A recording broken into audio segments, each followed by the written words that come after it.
Hi, I'm Neil Druckmann, and I was the director and co-writer. Hi, my name is Hallie Gross, and I was the co-writer and narrative lead. I'm Ashley Johnson, and I play Ellie. Hi, I'm Troy Baker, and I played Joel. This whole scene came about because we were trying to figure out how do we recap the previous game just enough for people that haven't played it, or might not have been so many years they don't even remember it. So we thought, Joel could confess to Tommy.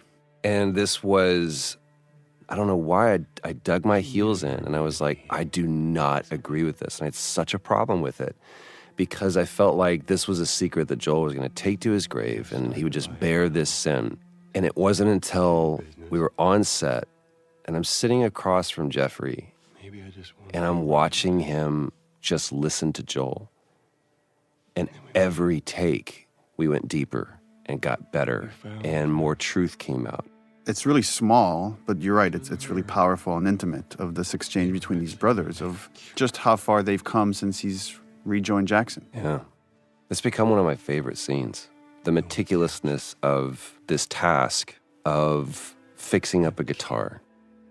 And I remember you saying specifically is like, you're really trying to get the grime out. And to me, how that mapped to what he's trying to do in this scene with this conversation is I'm just trying to get every last bit of dirt out. In the original game, we didn't cut to a close-up of Joel and seeing like what was his emotional state coming into that operating room. That look from Tommy. What do you do? I love this right here. I saved her.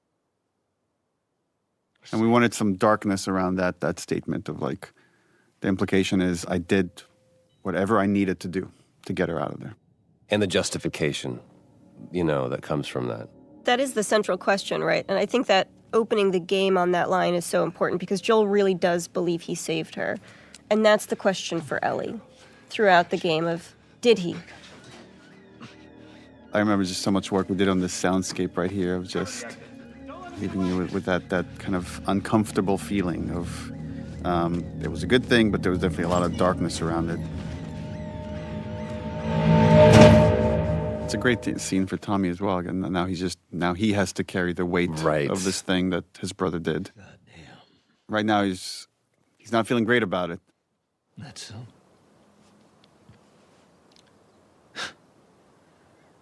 That's a lot. That's a lot. He's also a family guy, so on some level he gets it. What does Ellie know? And he gets obviously he knows what Joel has been through and why that decision was so important for him. I told her they just ran some tests. There's something to me that hits me every time when Ellie rolls over. Mm-hmm. I don't think I caught it as much. I think I was aware of it. Like, Neil, you being a parent, you're more familiar with some of those gestures than I was, or I am now. Traveler will do this, where he will, when I put him to bed or whatever, and he's ready to go to sleep, or he needs to be alone with his own thoughts, he'll do that turn. And it never really hit me that that's what Ellie is doing, is just, okay, I'm done talking about this now. I just kind of want to be private in my own thoughts. Which is also an interesting juxtaposition that's happening here, is we're getting to see the moment he was lying to her while he's confessing the truth to his brother. And the differences in those two relationships now. And it's, despite how much they've been through and how much Ellie has become an equal of sorts, he still sees her as his child. And if he has to lie to her to protect her, he will. It was important to get this final handoff of playing as Joel one last time as this beautiful sunset ride towards Jackson before we fully kind of hand off the baton to Ellie.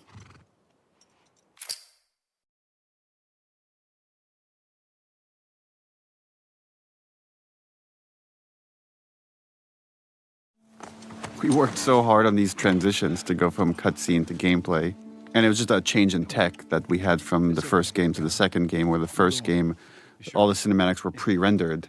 Now that they were real time, there was a lot of effort put into just these seamless transitions in and out of gameplay. About what we were talking about earlier. This is a great moment. I can't say I'd have done different. And you have to wonder, is Tommy telling the truth? Or does he know it's too late to do anything about it? And that's the best truth to put out there? There's also something it's just occurring to me now, but I think confessing to Tommy really speaks to sort of the themes of the game of how hard it is to be alone and to carry things alone. And even Joel can't do it at a certain point and needs to unload on Tommy. And so what it is for Ellie to isolate further and further and further and carry her secrets alone more and more and more.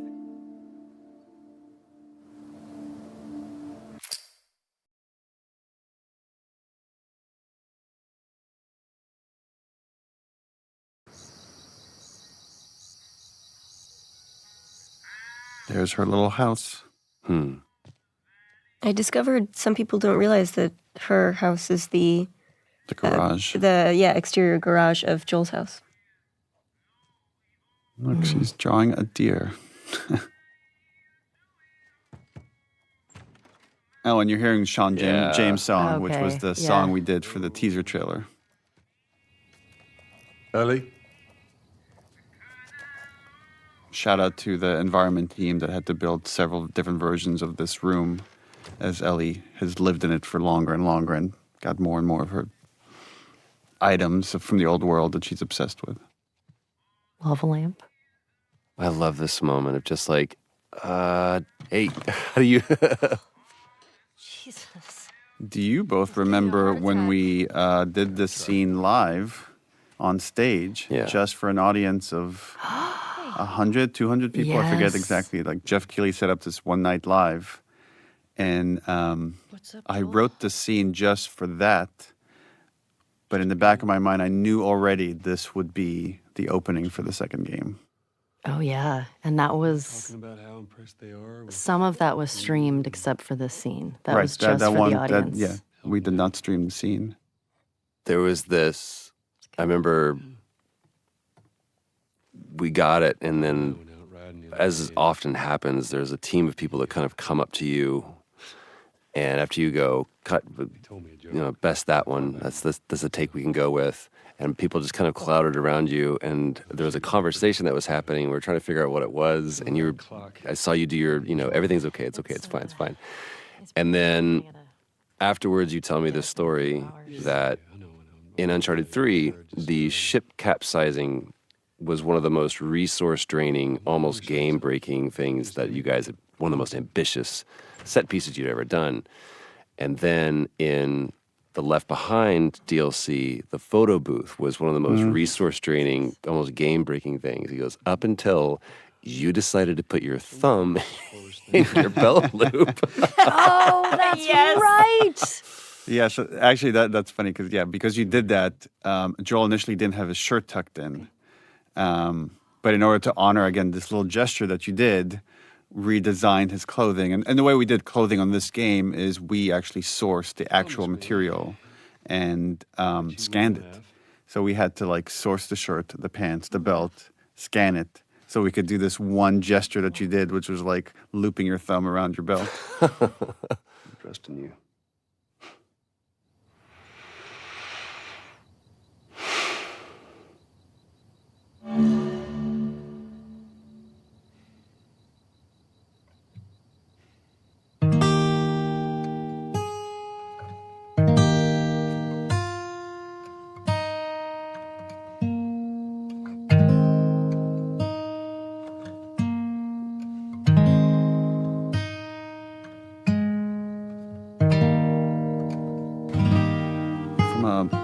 Writing standpoint, this was a tricky scene because we have to reestablish these characters and their relationship, but also show there's something hanging over them. That there's, we had to honor the ending of the first game, that moment of okay, of lie. That again, Ellie knows something is off, but she doesn't quite know how to deal with it or how to move past it. Right. So this scene has you see at the beginning, she's trying to get rid of him. And then he wins her over by playing the song, and she softens by the end of it. And it's interesting, they talk about you promise you would teach me how to play the guitar, and they're talking about promises and oaths and the idea of keeping your promises. And we know this lie is hanging over them. I love this opportunity this song gives Ellie to watch him. Yeah. Without confrontation. And again, there's so much beautiful acting that you're doing here, Ashley. I know these compliments are making you uncomfortable, but it's like, look how much she's processing. Yeah. You could see it. You could feel it. And again, talking about when characters make eye contact versus not, it's like only when he finishes that he finally allows himself to look up. Barely. Barely right there. It's a very intimate thing. Yeah. I don't think I've ever been more nervous than I was in that scene playing that song. Were you more or less nervous when you did it live? For some reason, playing music live to me feels a little bit more at home. But also, I don't know if I fully understood what that song meant to you, Neil. And knowing what it was going to mean now to other people once they play the game. And now there was context to it. Now there was story. First lesson? They care about each other so much. The lighting. Lighting is so gorgeous here.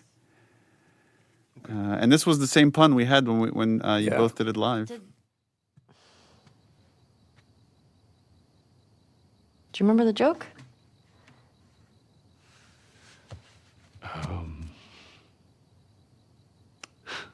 And you could see the shift in Joel. Like that song has just shifted the relationship a little bit. It moved the needle. Mm-hmm. He's standing up a little taller.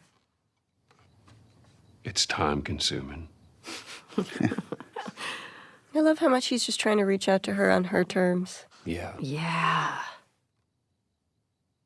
He still got dad in Giving him. her space. Yeah. Still got dad. Yeah. Good night, kiddo. And this again, this writing is the same. It's like how this ended was the same as the live version where you just play the low E. Well, I guess with the capo it would be an E, but boom, and just let this ominous note linger.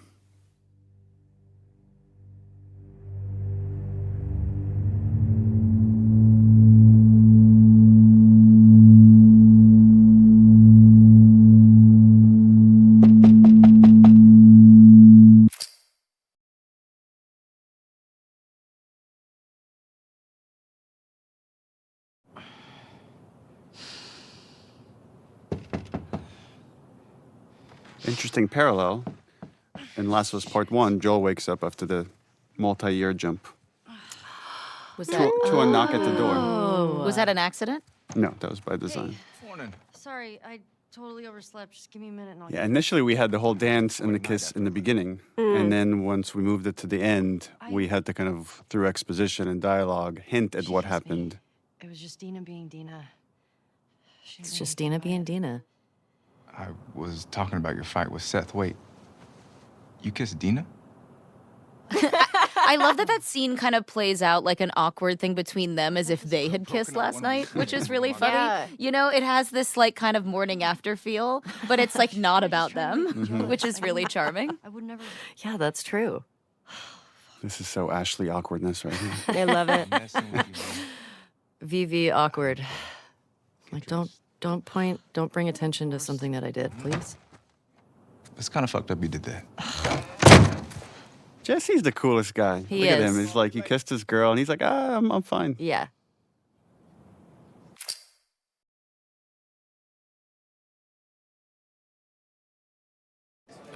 Excuse me. Oh, Seth. There you are. Come here. Oh, Seth. Yeah, remember this scene was, I don't want to hear what that big. I mean, so much of the story is about forgiveness and letting go of stuff and how Ellie specifically struggles with that. And this was a pretty minor example of that. Seth, come here. Turns out I really struggle with it because I still hate this scene. I'm like, fuck that guy. I know, He's me trying. too. Look at him. He's Doesn't work. Steak sandwich. He's trying so hard. Look how he wrapped it with a bow. The way he starts with like, look, I'm like, yo, look you. Yeah, don't looky hear me. Let's just. Oh, now it's her fault. Great job. Yeah, this scene makes me so mad. Hey, I'm trying to apologize, you little bitch. You're like, what? Made you some sandwiches. Okay. Your steak. Thank you, Seth. Didn't we discuss cutting Bigot sandwich because people had such a hard time understanding it at first? Yeah, they kept hearing bacon sandwich. Bacon sandwich. Yeah. Bigot sandwich was a. Bigot sandwich? Yeah. I appreciate that. What you got there? Bigot sandwiches. Yeah. Forgot about that. Smells Hallie, you wrote that, didn't you? I don't know. It just bigot sandwich feels does feel very Hallie Hallie. to me. okay.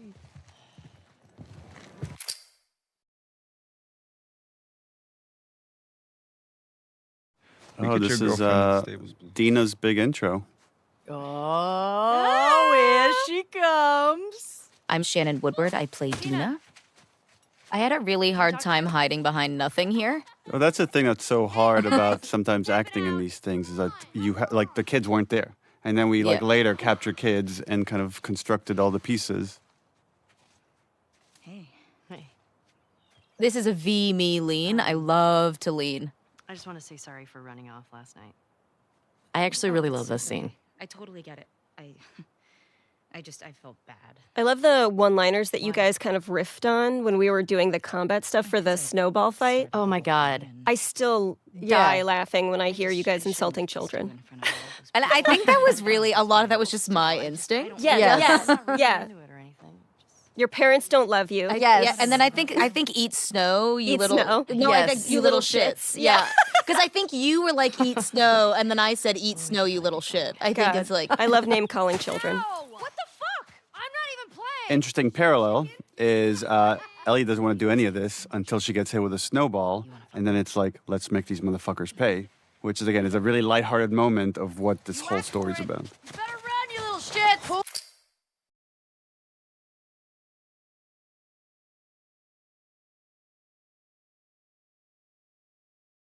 All of the horse acting was always very funny to me because how that works is you have somebody holding on to a rope and you're just kind of Pulling it along. pulling them around.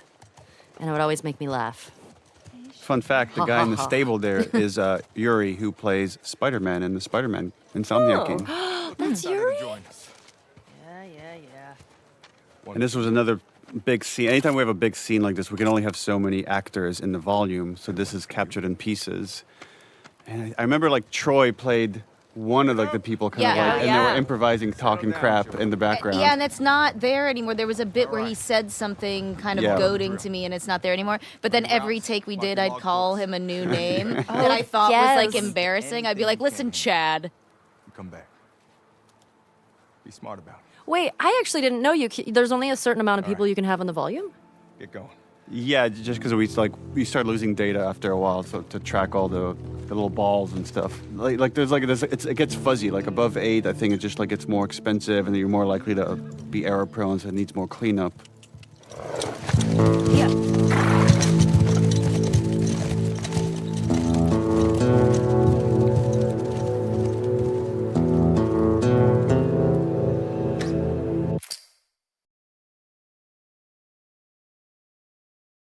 Hi, I'm Laura Bailey, and I played Abby in The Last of Us Part 2.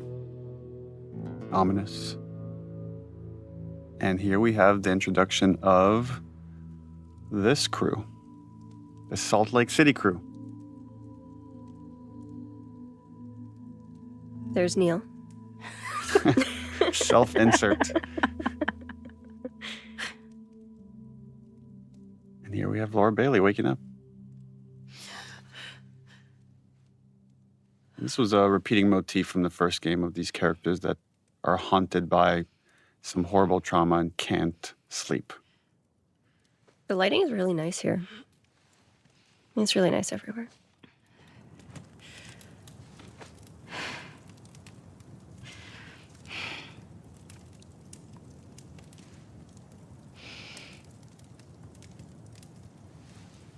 We debated quite a bit of like how much do we want to reveal for this character when you're about to play as her, versus how much we want to hold off for like the second half of the game when you get to see more of her.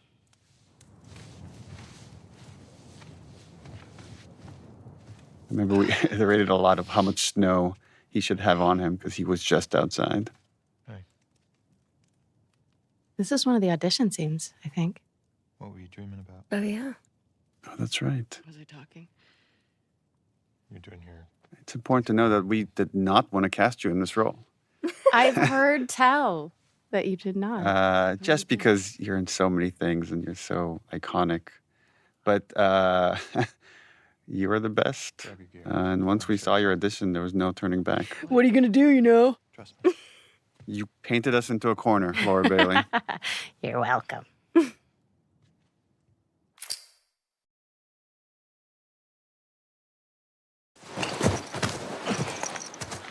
This is the first real big choice this character makes, Abby, of do we turn back or does she choose justice?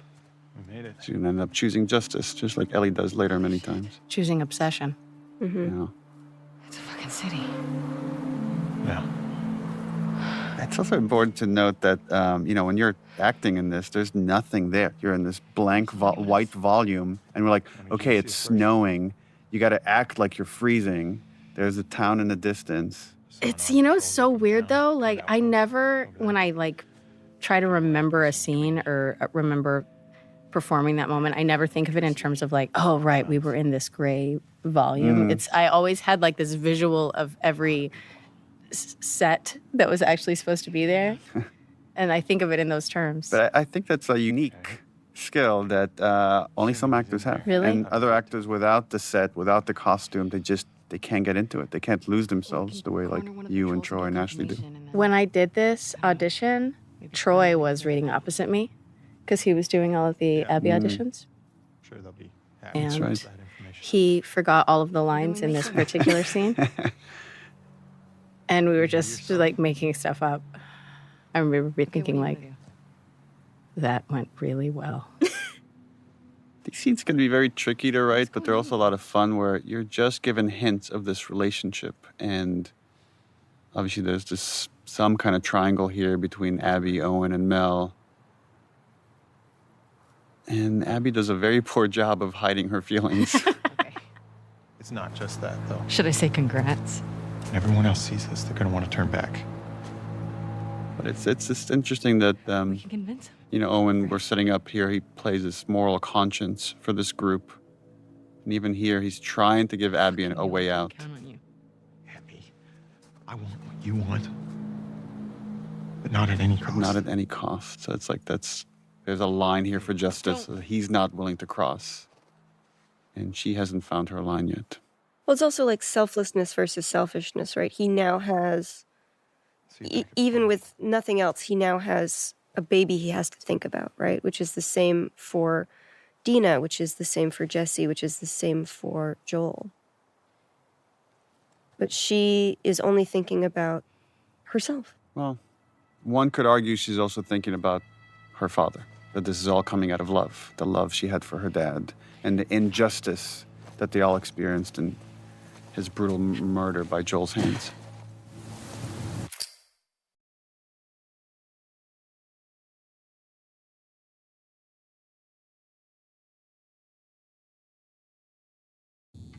Oh, there we go. You think it's still good? Does weed go bad? Let's find out. The infamous weed scene. Are you going to talk about how we did this twice? You haven't heard it? Oh, we had a whole other version of the scene that was a little too earnest. Yeah. And we rewrote it and recaptured it. It's How do funny you you mean by described it that? as earnest because I felt that it was literally a fight until she's like, "Okay, I love you." It also felt that fight was trumping some stuff that happens later in the theater once we're in Seattle. So this was like a moment to give them What's wrong with you? pure innocence before we go on this violent journey. I remember, Neil, when you pitched the idea that she throws the glass, and I was still to this day, I'm like, but what if you smoke glass? I'm What if you really smoke concerned. glass? Yes. Yeah. I mean, gonna be stuck here a while, right? Kissing scenes in performance capture is really hard. I feel like the hardest part about it was when we would have to do the ones where we would have to be standing apart. Oh, yeah. Oh, Yeah, yeah. that was really embarrassing. We would just have to be Yeah, with because ourselves. we had one where it was just you standing there, with your face turned to the side and just kind of can't. kissing the air so we get the pure facial reference that isn't obscured by And then Shannon's I was like, big head. why do you need the front of the face? The front of the face is being used. Well, because they animate it from like all angles, even though you only see like one Yeah. side. How would you? I feel like if I had to do this with anybody else, it would have been even more uncomfortable. But because Shannon and I got so close, it was helpful to sort of, when we had to do those awkward sort of kissing moments and we weren't actually being able to connect with each other physically and feeling awkward and weird, we would still be holding on to each other. So it still felt We were like minorly cuddling. So you're like, well, at least there's like a little bit of something Like here. intimacy. There was still some form of intimacy that was like, all right, I still feel safe. I don't feel like I'm like flapping in the wind. And you're in a brightly lit room. Very brightly with lit a room. bunch of technical engineers like standing all around you. Yeah. But we found ways around it to sort of still be able to, connect with each other and not feel so weird. Oh, what?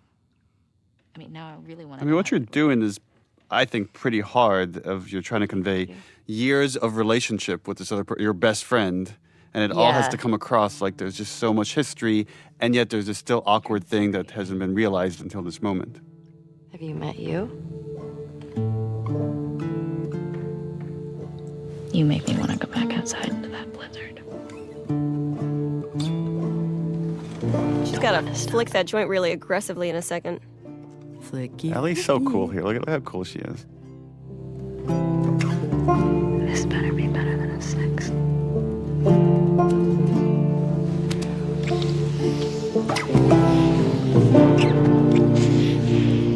Yeah. The flicking always made me very uncomfortable. I was aggressive. like, what if it catches on It's fire? a very dry space.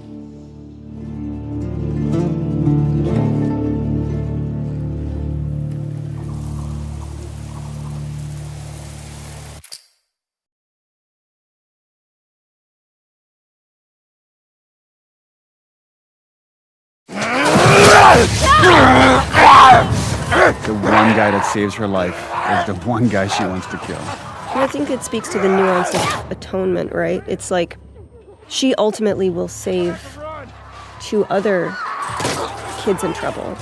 But is that enough? Does that make up for anything?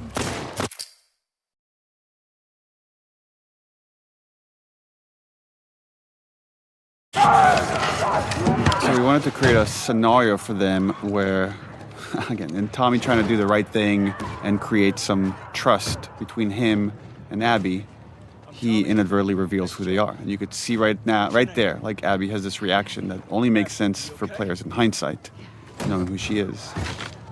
But now her goals become different, not only to escape the Horde, but to get these 2 back to her people. This is where we see Joel doing something that, for us who have spent so much time with him before, is preternatural to him. It's to trust someone is really, really hard, but he's choosing to do it. And the problem with choosing to trust people is you always, every time, open yourself to getting hurt. That's just such a Laura look. Yeah. I love it.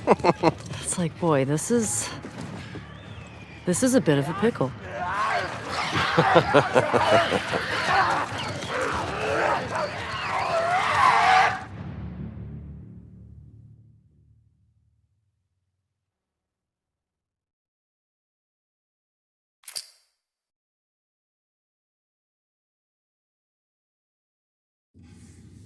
This is the Lethal Weapon 4 comparing scars. I love it. When I was 12. Look at those arms. Really jacked. Dina's hot. I tried to get on it. So's Ellie. They're hot. Yeah. We're hot. Yeah, we're hot. I remember armpit hair being a large discussion. Armpit hair with the Ashley office. Swadowski, who was our character art director. Oh. Yeah, and how much body hair should the girls have, and what are we okay with, and like let them be natural ladies. I love it. The chemical burn. I did it myself. Why? It's on the tip of her tongue right there. That's a hard thing to say to somebody. Like, oh, I'm the only person that doesn't really get affected by this thing that's completely ruined the world. Now I'm trying to remember, does it make it in that I'm like, I told you something true? It does. Yeah. It does. This still happens here. Yeah. This scene, because we did it twice, sometimes I'm like, I don't remember which, because both times we did like, it was like 5 hours.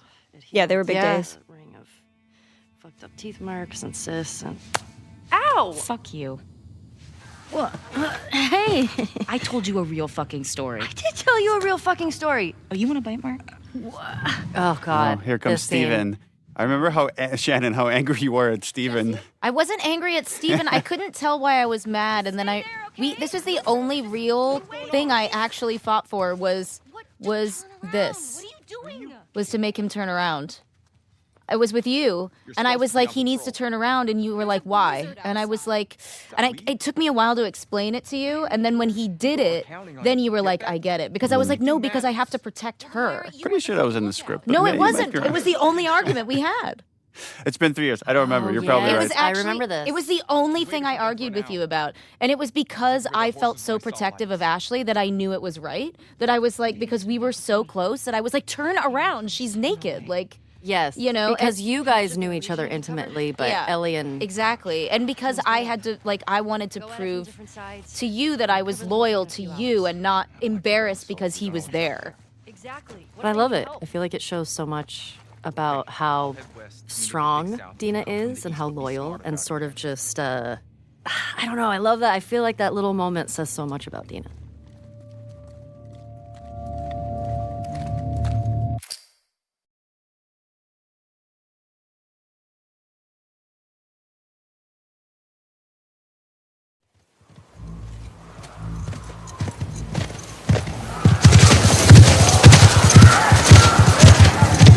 Wanted to show or build trust between Joel and Tommy and this group to show that without their help, they might have died, meaning Tommy and Joel would have died without this group.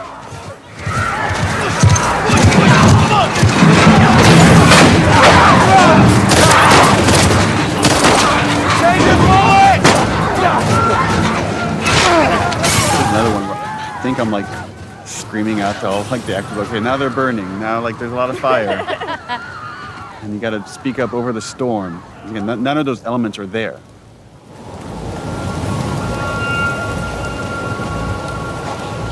Let's get inside!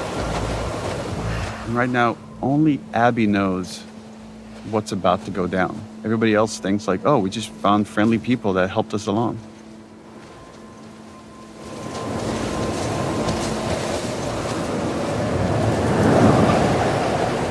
We captured this all as one go, from here all the way to the golf club hit. And initially we had versions of it where it was edited to be multiple cuts. And then it felt like it could just be way more tense if the whole thing was one shot. Required a lot of stitching of different performances and different elements. And some tweaking of stuff in animation, but You have no idea. yeah, I find that this scene has so much tension, the way it now moves. We rehearsed it so many times before we shot it to make all the moving parts work. From a directing side, that this can be hard as well because you're trying to pay attention to so many actors and making sure it's all feeling honest and authentic.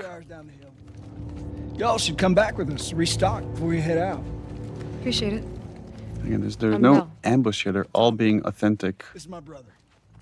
until this moment. And now everything has changed. We knew this was going to be the most controversial scene in the whole game, and the intention is that it is brutal and it is hard to watch, which obviously as a player is really difficult to go through, but it puts you in alignment with Ellie. You're watching this devastation to this man that you've come to love as a character, and now you're watching him be brutally murdered.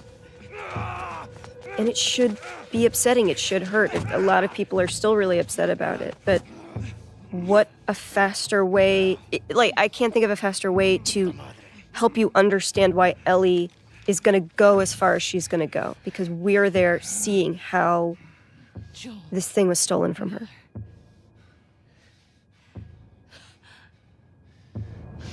this interplay of like you want him to suffer and he's not giving you the satisfaction of like, I don't care who you are, do your worst.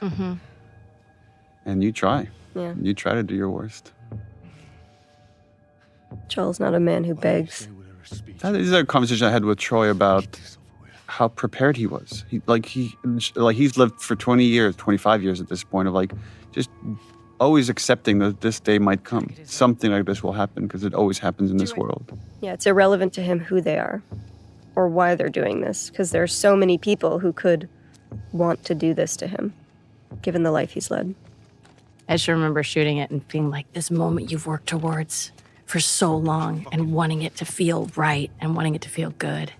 And it happens and you just feel fucking empty.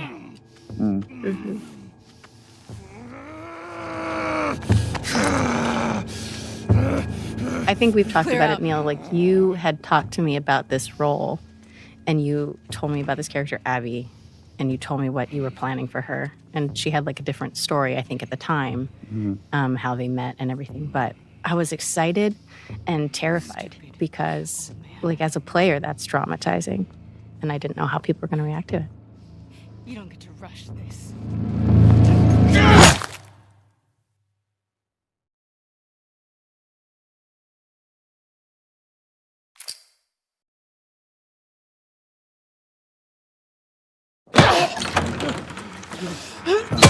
Yeah, we had versions of this sequence where Ellie came in after the fact, and it just felt we needed her to see it to really set up this journey.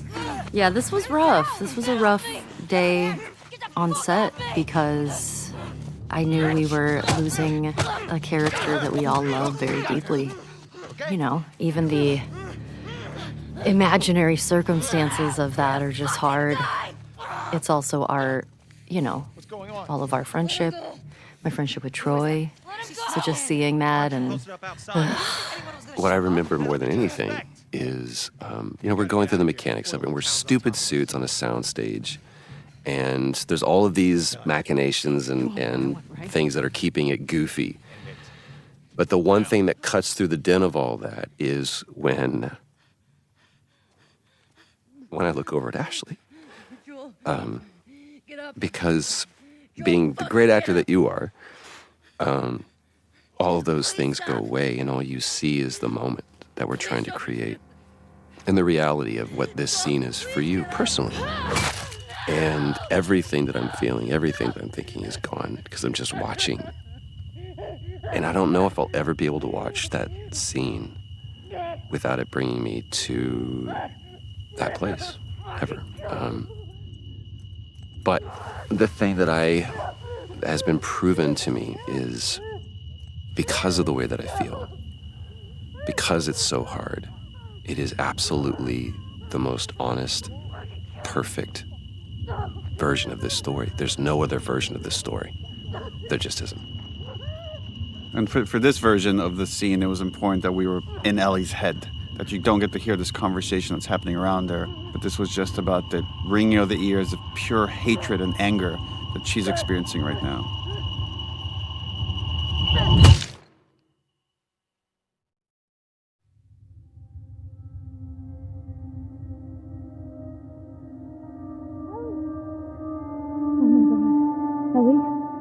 And just this final look right here where she sees him and you can't fix this. Well, she's going to try to find a way to fix it. Yeah, she's gonna try to find a way to fix it in the best way she knows how.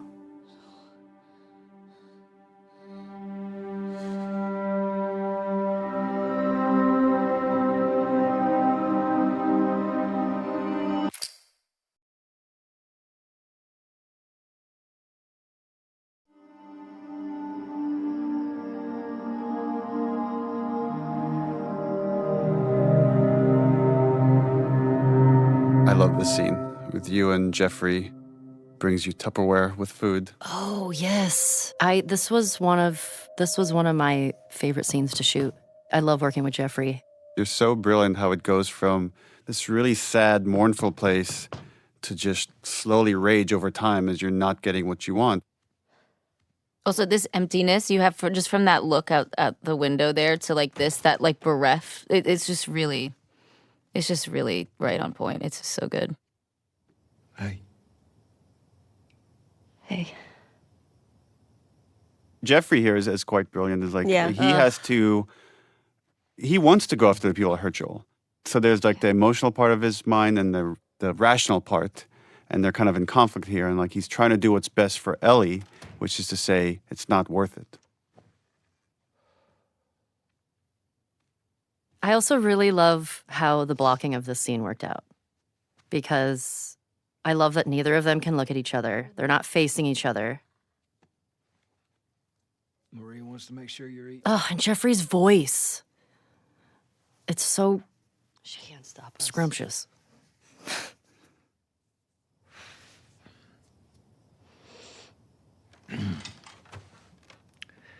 To have the guys that we would need to do this smart,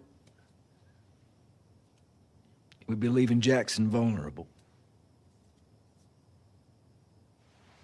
I love it. It's like the one time you look at him is to make him feel shame. Like, are you really saying this to me? The only time that there's confidence there with her is when there's anger present. What if we get hit by hunters again? Is this you talking or is this her? It's a valid point. If it were you or me, Joel would be halfway to Seattle already. Which is true. Well, we had actually lines here where he counters that, and he says Joel never went after the people that killed his daughter. Like, because we really wanted to flesh out the point that like Joel is more pragmatic with his violence, where Ellie comes from a much more emotional place with it. Why didn't you guys keep that in? It just felt like we're just Too on the nose? too much exposition about the previous game. And we wanted more to stay in this moment. Like, there's other ways to talk about what Joel did in other spots, and really wanted to focus about. And if you want to come with me, great. The logistics of going after the people, going after Abby. You have no idea what you're walking into. You don't know how large that group is. Don't care. I don't care. You can't talk me out of this.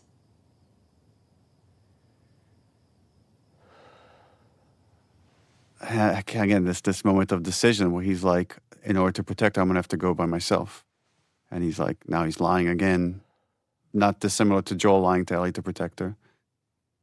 Give me a day. Right? That give me a day's bullshit. Okay. There's got to be some folks you can spare. Why the choice of the hairpiece coming down? The little hair string for Tommy? There's a little bit of design. Like Abby has something similar as well. So it's like there's what animators call secondary movement. So as when he's moving around, there's physics on the hair. And just one more way to bring the CG character to life. Yeah. It's also such a flex because it really So doesn't hard. look good in other games. Like, it's just like, it looks amazing. And it's like, it feels, it's just like such a subtle flex. Like, look what we can do. Yeah. I love this hug that then it's just too painful for the two of them. They can't stay in that moment.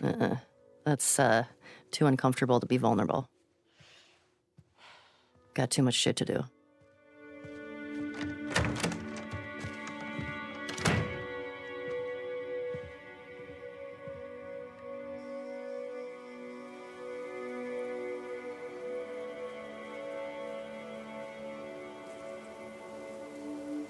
There's something about, when it doesn't feel real until you're at his grave.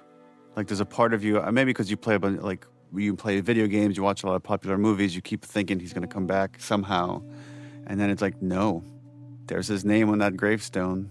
And then the famous Gustavo All Gone, another version of that theme. It was hard. It was hard. Joel is a character that I love. And I wasn't ready to let him go. So seeing that, even experiencing that of seeing, oh, we're doing a scene where we're at the gravestone is very final.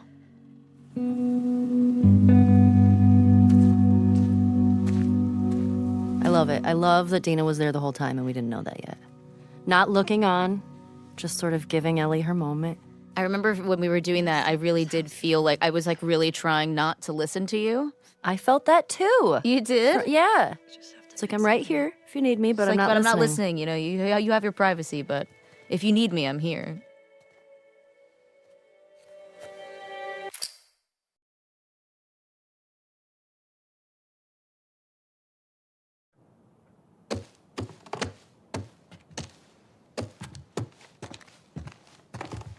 This is Ashley Scott as Maria realizing what Tommy has done. Maria, I'm headed to Seattle. I wish I could let it go, but I can't. I have to bring these people to justice. Ellie's gonna try to come after me, but stop her. Take her guns, lock up the horses, maybe lock her up. Buy me some time so I can end this. Love you always, Tommy. He's gonna get himself killed. He should have taken me with him. I like that she hasn't thought at all about what she's just going. She doesn't even know what she's doing, what she's gathering. Zero plan. And Maria knows this, right? Maria knows her like a parent of sorts, and to say, okay, well, if you're gonna do this, here's some stuff. You going with her? Yeah. Damn right she is. Ride or die. Sneak out of here. I love that those little moments with Dina where you see the snarky bits.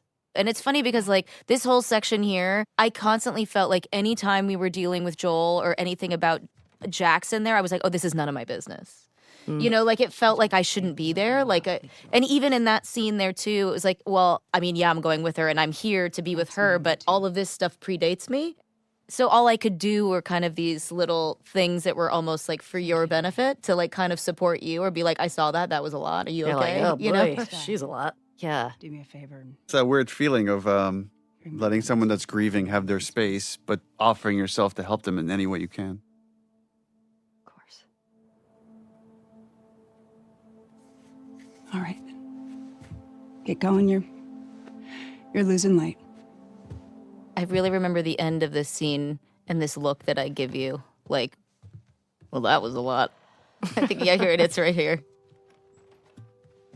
Yeah, there it is. I was like, like, oof, this is like a lot. Today is a lot. That could have gone way worse.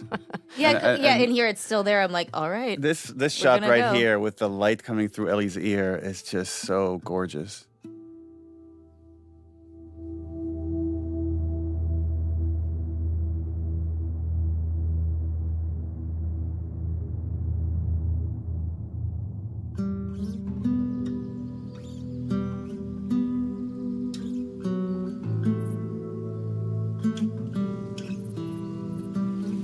This hunter was on top of him, drowning him.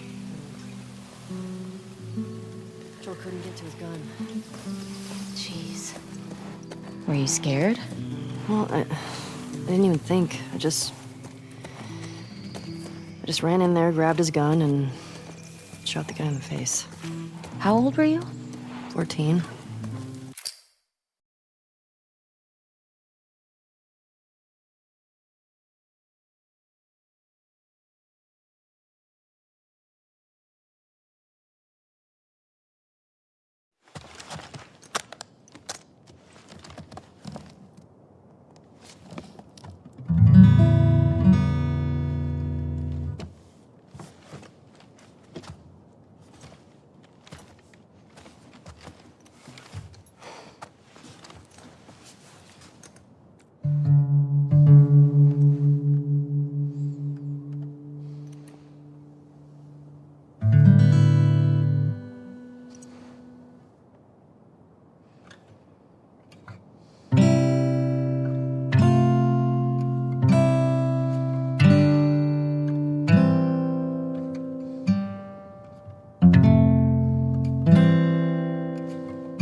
Hey, Hallie, do you want to talk about how we managed to get the rights to this beautiful song? Sure. We were looking for a song, and my bestie is a spectacular woman named Lauren Savoy, whose husband is Paul Wakhtar Savoy, who is a member of the band Aha.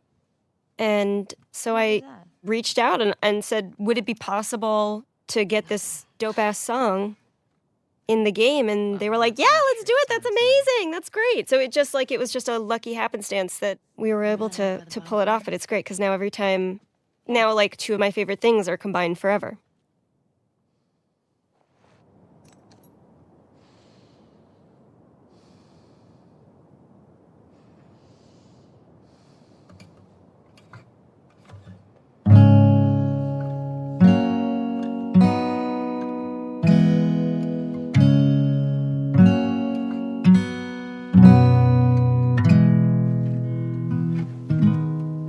It's also cool how these things are such collaborations where that's obviously Ashley singing, but that's Ashley's friend Chris playing guitar, and we mocap his hands and then transpose that onto Ellie's body.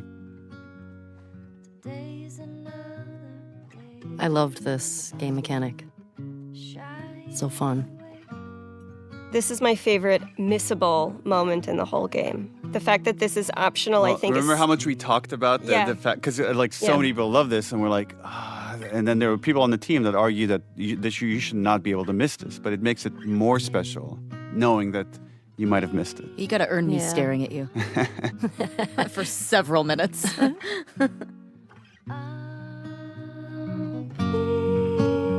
Such a good cover too. I mean, I wouldn't say it to Ashley's face, don't look over here, but it's pretty solid.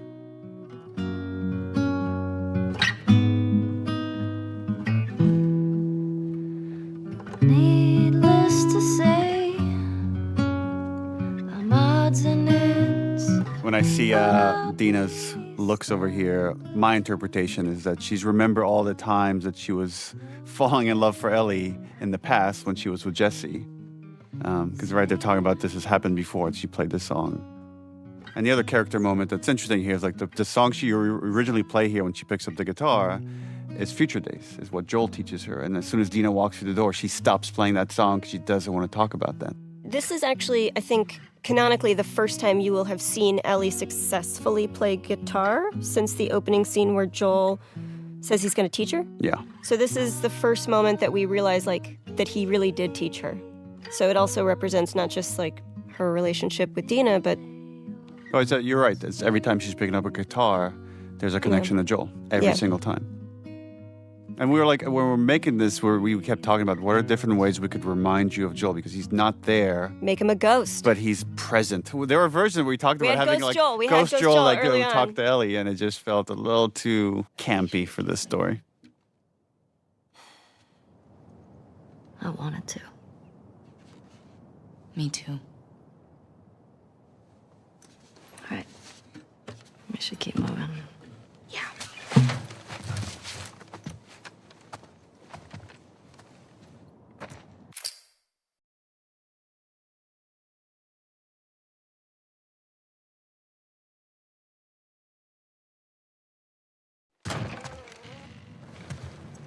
Oh. The Tommy torture scene. So we got to see Joel do this scene in the first game of interrogating two people. And now we get to see the aftermath of having this interrogation done by Tommy. Just shows you what he's capable of. Tommy did this. And then later we get to see Ellie try to do this. No way. Right, and at this point for Dina, she doesn't really know about Tommy's past. She doesn't know that she doesn't have the privileged information that Tommy used to be as bad as Joel. And she's just really sort of seeing that for the first time. Because she knows the reformed Tommy that lives in Jackson, that helps everybody. Shit. Right. There's another one over here.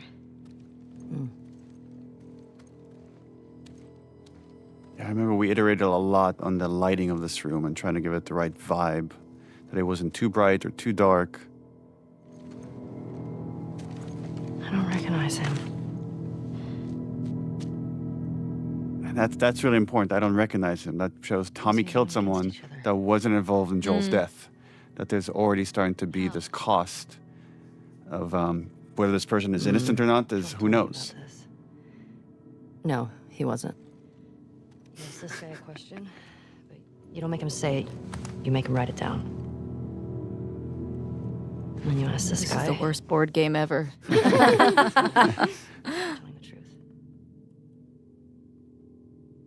One of the things that really rocks me about some of these scenes is also just how comfortable they are around death all the time. Yeah. It implies her understanding this kind of anger and grief as well, that like Ellie really is not okay and she's losing because other people are going through this all the time. And so like it's those little things like that that really like moved me when I was actually playing the game. I was like, God, this is fucked up. Like And right around this area is where we have Dina mention her sister and how she was never able to avenge whatever happened to her sister. So she has this unfulfilled thing, and she knows how traumatic that can be, and she doesn't want that for Ellie.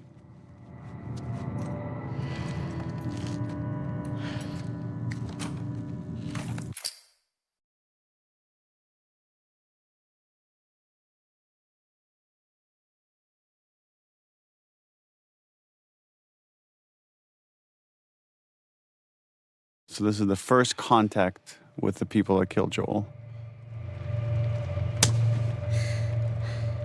He's great.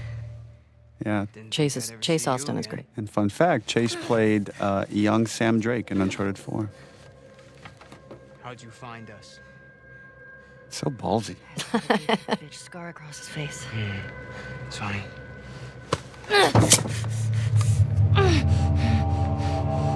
How many came with you? Just you two? I think that's what Ellie really believes, that no matter what, they're going to get what's due. Like there's like some cosmic karma thing going on. I feel like she has to. Or she's just bullshitting him to make him believe that there's more people coming. Yeah. This girl was there. So that guy is being played by Ruben Langdon, who played James in part 1. His face, though, is the scan of Mike Hatfield, our lead foreground artist. Kill all trespassers. Oh, hold up. That doesn't make any sense. Direct order, man. No, let's talk to her. Let's figure out what she knows. I don't give a fuck what she knows. You saw what she did to the others? You have no idea. Deep in the background, Dina. I don't care how many people she's with. We will find them. We will kill them. Can you just think for yourself for a quick second right now? Out of my way.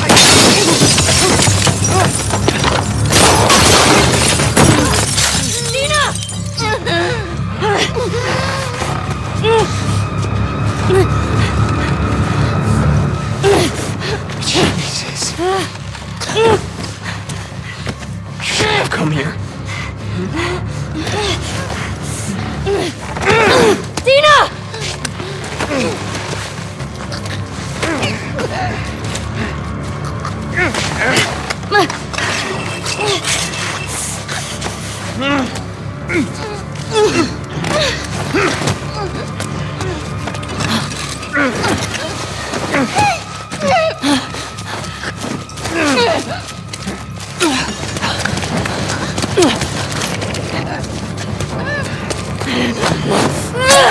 this is the first time Dina realizes that she's like really not okay.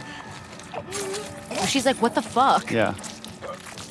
Yeah, which I love because It's the hints of the obsession. Of Yeah. like she's losing herself to this chase instead of what's actually happening right now. And really, really to their detriment. And it was important when we were writing this scene to have the death be relatively quick.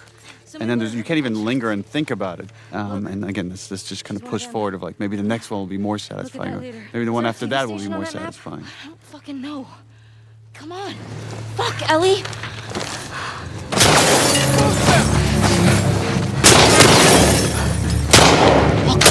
Go around.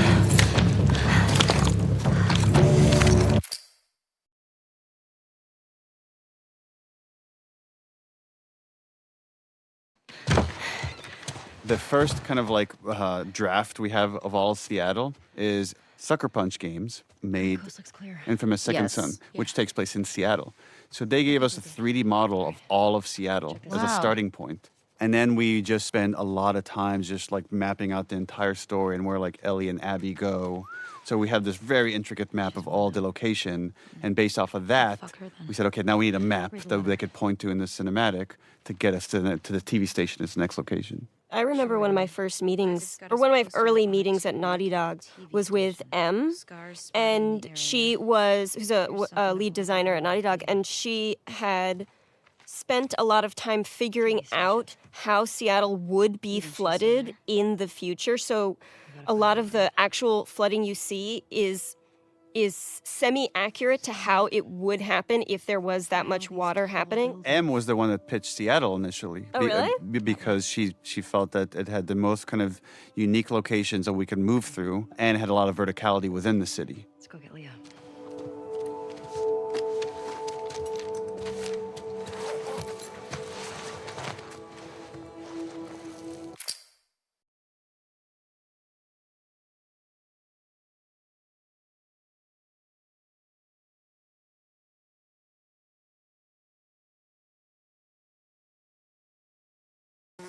Hey, look. This is the foreshadowing pregnant scene. This is my least favorite part of my performance.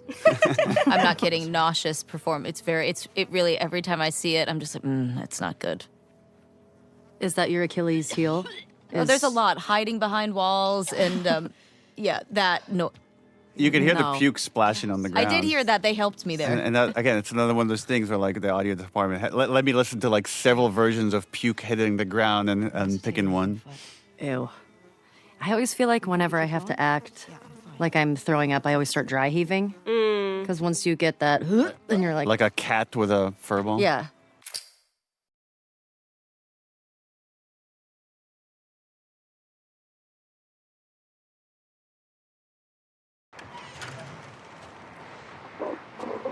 Here's my big moment. This is your big performance. Here she is. Do you say that because that body's much taller than Hallie? Everything is. For those people listening, Hallie's a tiny, tiny, tiny little person. Really portable. Yeah, these scenes are really hard to write, because again, we're trying to make it a character moment, but give you enough information to go forward in the clue chain towards finding who you need. And giving you, new information so it doesn't feel repetitive, right? We're opening up the world progressively with each sort of expository beat as well. There's this really nice beat at the end here where, like, Dina calms Ellie down and takes the pictures from her. It's all of them. It's really nuanced here what you're doing, Ashley, but there's just this, like, anger that's starting to bubble up as you look at this stuff and, like, look at their fucking smiles. There it is. Just looking so happy. There she is. That's her. Laura Bailey. That's the one who killed him. And that's the Last of Us 2 theme, which is like a reverse version of the Last of Us 1 theme that Gustavo created for this. Hey there, Tiger. Yeah. Okay, you can see Tiger. it. How you, it's, yeah. Support Unit India en route to the TV station. Repeat, support Unit India en route. Yeah, we should get going. Is that you, Hallie? That voice? I was just wondering that myself. I'm Because like, it is you kinda later. I think that might have been sounds you. like- yeah.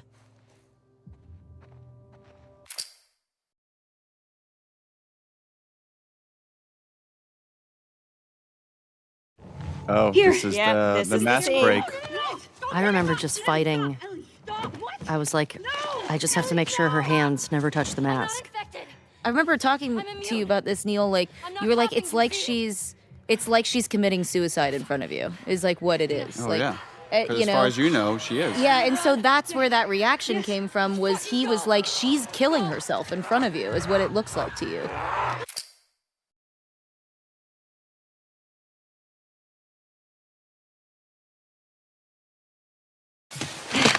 And there it is, the I'm immune, I'm pregnant scene. Got it.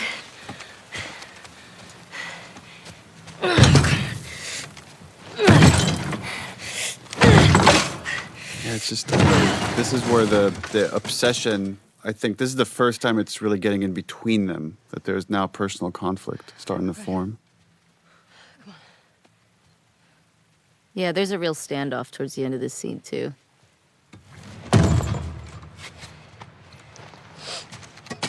Hallie, do you remember, this was your first week at Naughty Dog, and we had an outline. Some of the major beats were there, and you had the idea of, like, what if we made Dina pregnant? Yeah, because we were, I think it was on my first day, and the problem we were trying to solve was we want these two girls to go to Seattle together. We want to have Ellie to have this conduit to talk about her feelings and maybe this thing to pull her back. But how do we how can we narratively hold Dina back so that Ellie can do a bunch of these missions alone? Because so much of this is about the singularity of the obsession and the loneliness of that and how hard it is to be alone in this world. And I just threw it out there. Let's knock her up. It's interesting, too, with if you think about the first game, over the course of the journey with Joel and Ellie, is they slowly open up more to each other and reveal more of their secrets. And these characters are kind of doing the same thing. They're both holding back on secrets. So even though it's a very angry scene, they're revealing everything to each other. You were telling the truth. Maria and Tommy. Yeah, bitch. And Joel are the only ones who know. I'll just speak the subtext for all these scenes. Please do. New. I found this scene really hard because it was one of the. I mean, we literally. You have two very big reveals or reactions that could have been really soapy if I did it wrong. You know, it's like the I'm pregnant and also the chemical burn. You know, that. That's really tough. It's because I remember we talked a lot about that, which is. You just thought your friend was going to die in front of you. You thought you might have to shoot them in front of you. Yeah, it really opens with her being being So you have this I'm gonna moment be of alone, sadness, relief, and also, by the way, I'm pregnant. A lot of the times when Ellie's in severe conflict, she one of the things that I find very relatable is suddenly she loses eye contact. It just goes inward. Everything just goes into this inward rage that is so nuanced, and I don't know how you could really pull this off in a game a decade ago, maybe, because there's so much beautiful facial that you do that they're able to capture. Yeah, I feel like I talk about this all the time. This game, I don't think would have had the impact or any of that without. I mean, there's so many people that make up the performance that you end up seeing and playing, and I feel like you can give it your all, but if you don't have the right people that are sitting there for, I don't know how, years and years. It's sculptors. Yeah. It's animators. It's lighting artists. Even if you don't get the right lighting, the performance doesn't come through. Right. And all that stuff just takes a lot of effort and iteration, so much iteration to get it right, and to try to, that moment we felt on the stage, to draw it out in a CG character is a lot of work. So much work to really nail the anxious avoidant attachment style. It's gorgeous. It's like we all understand, you know?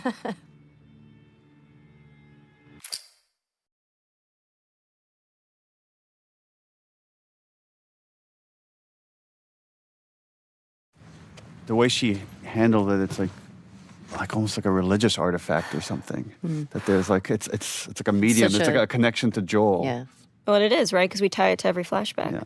Yeah, I love that the attachment to Joel is through music.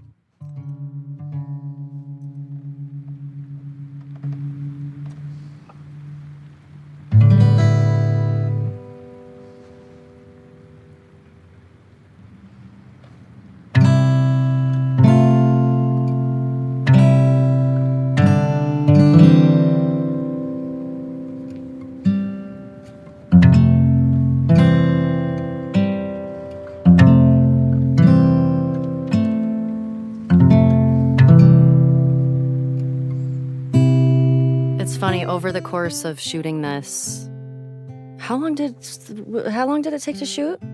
Just 3 years. Yeah, 3 years. Well, actually, we shot the trailer where you play guitar before we even made Uncharted 4, because we had started working on this game, and then the game went on pause for 2 years before we picked it back up.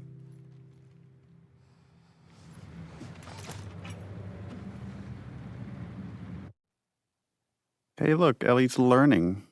Hey.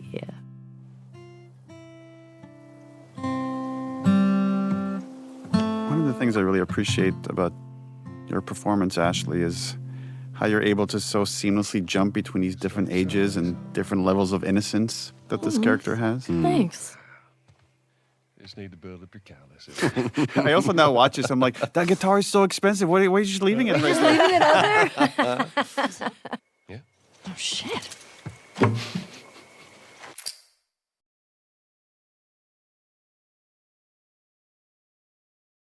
I wanted to show how did Ellie learn how to swim? Because that was such a big plot point in the first game. You should see Yep. your face right now.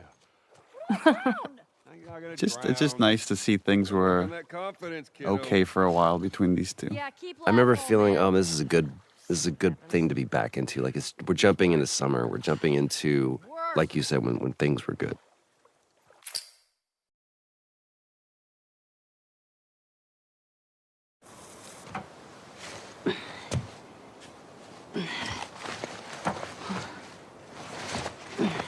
This is a culmination of so many things, right? So for this moment of just Ellie's love of space, of Joel wanting to make this like moment just beautiful for her Walkman. And this idea that Ellie sometimes has such a strong imagination and can go into her own head. Wow.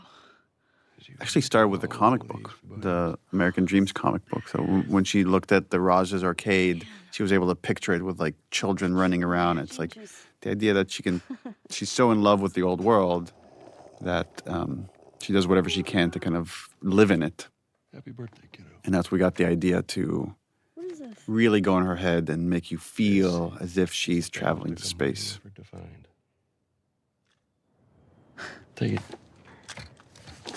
There is such a unique nervousness, anticipation, and joy that comes with a parent trying to give their kid the perfect gift. Right. And if they like it, it's the best feeling in the world. And if they don't, it's terrible. It'll be worth it.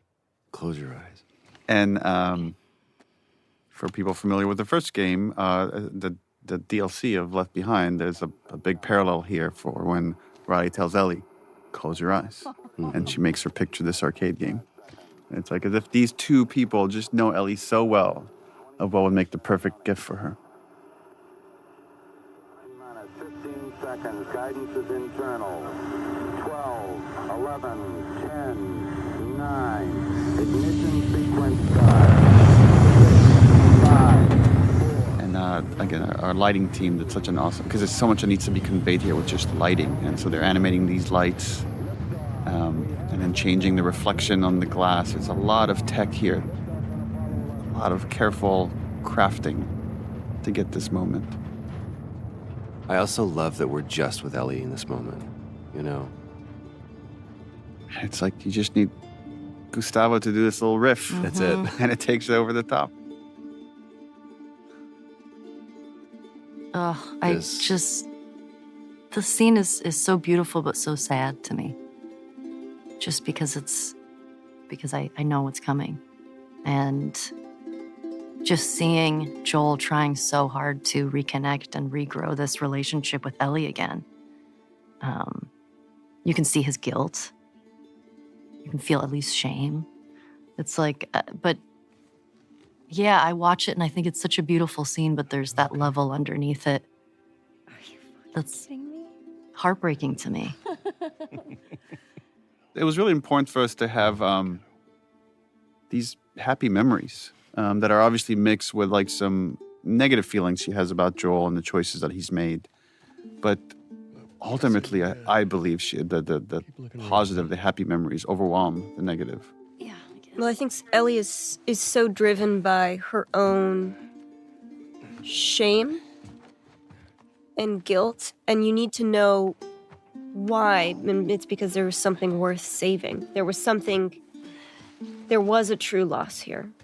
And part of that is her own decision to emotionally protect herself by distancing herself from Joel. But it had a cost.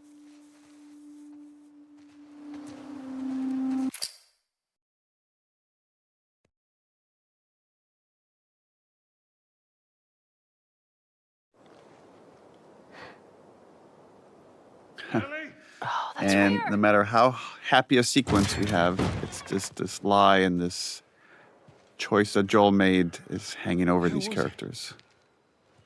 As a reminder for Ellie is like, you can't fully let this thing go.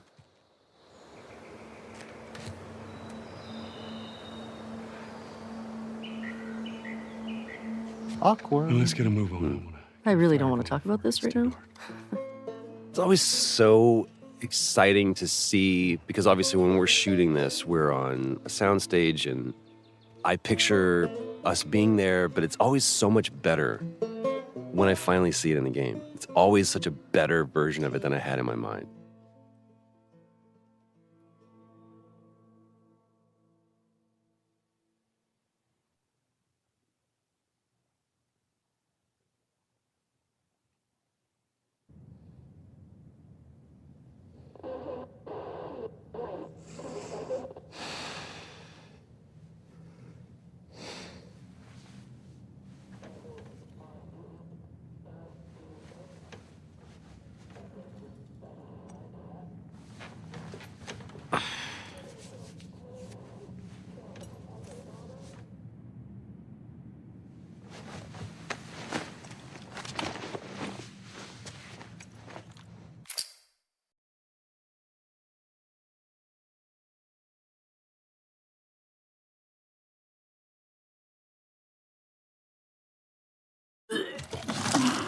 More puking.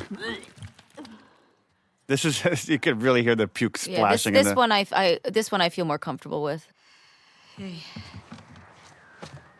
How hot do I look right now?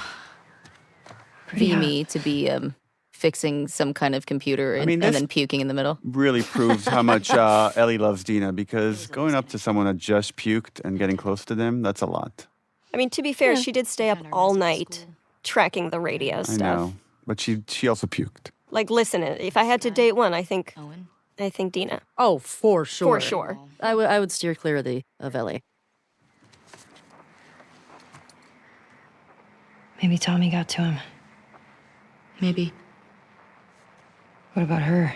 There's this moment, again, we don't, Ellie doesn't, there's a moment where she looks to Dina and then she realizes like how much Dina's been doing. The numbers. You could see the appreciation in her face. The TV station. I remember this because I felt so bad. Because the way you were just playing it, you were just so sick, but you were like, I feel like I need to pull my weight. Since I had called you a burden, and I felt like such a piece of shit. This move right here of like scooting in and this back rub thing is such an Ashley move. Well, it's also because we couldn't get too close because then we'd stick together. Otherwise, she would have held me. Yeah. Look. Last night was stupid.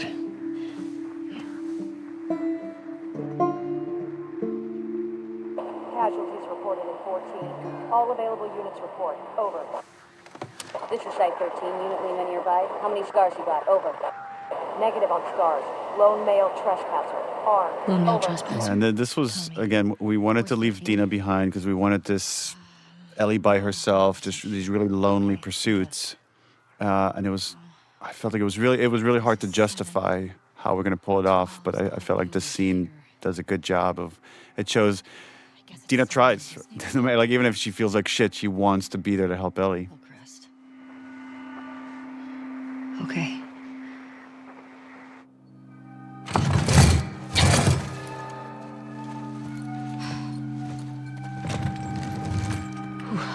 In The Last of Us, there's a lot of totems that come to represent certain people, whether it's Joel's watch, Ellie's switchblade, the guitar that's shared between Ellie and Joel. And now it becomes this bracelet that Dina gives Ellie as a good luck charm. It's like this khamsa, which is a very Middle Eastern thing that was very much in my family.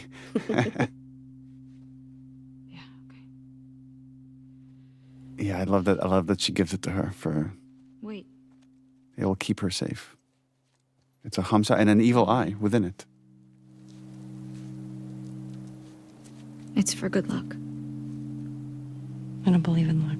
Did we ever establish how Dina got that? Whether that was from her sister? I think it was from her sister, but yeah, that's what's in my mind. But I don't know if we ever explicitly say that. There's a lot of like foreshadowing here too, of like the splitting up, and then later the splitting up at the farm.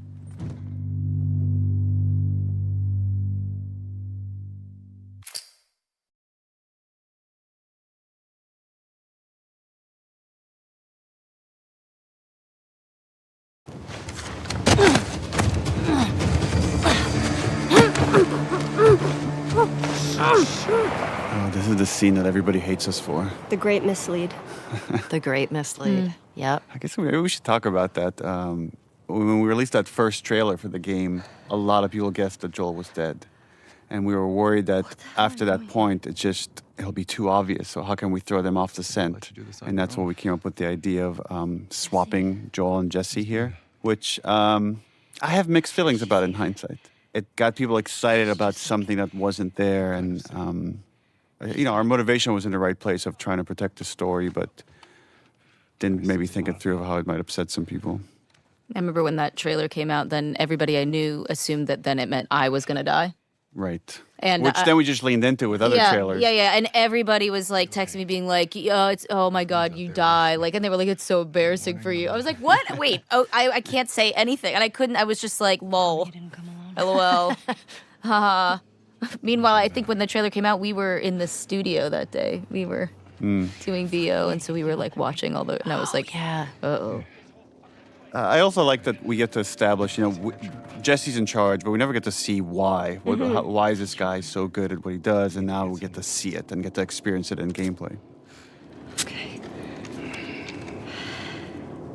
You ready? Yeah.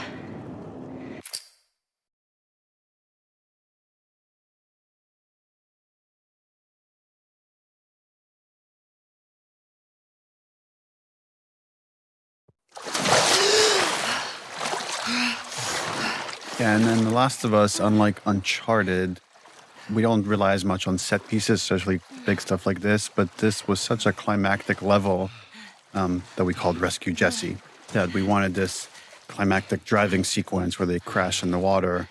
And then there was a lot of debate of design-wise, do we want to walk all the way back to the theater? So decided against it. So this was just to set the tone that Ellie and Jesse got away. They are not being actively chased. And this is just a little trick that we do is pull the camera away from them, and then that will allow us to cut to where we need to place them.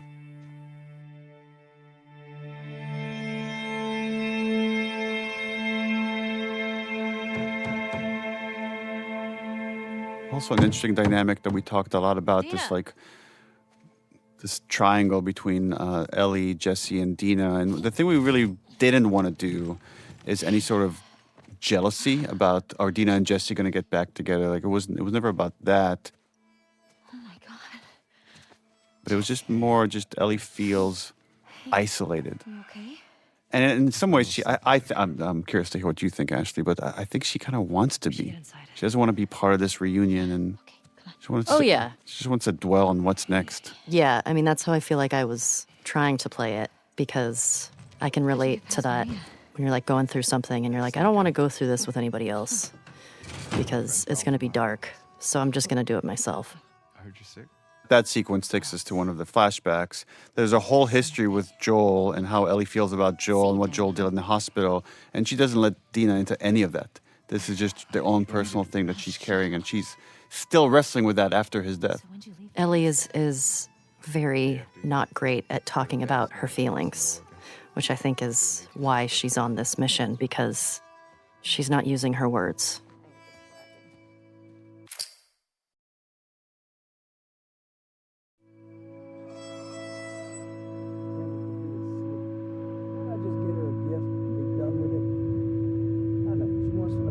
That's very much a parallel to the first game where after the David sequence and Ellie's lost in thought, and then it's Joel saying, Ellie. I think Ellie has some OCD thing where she gets fixated on things and just shuts the world out.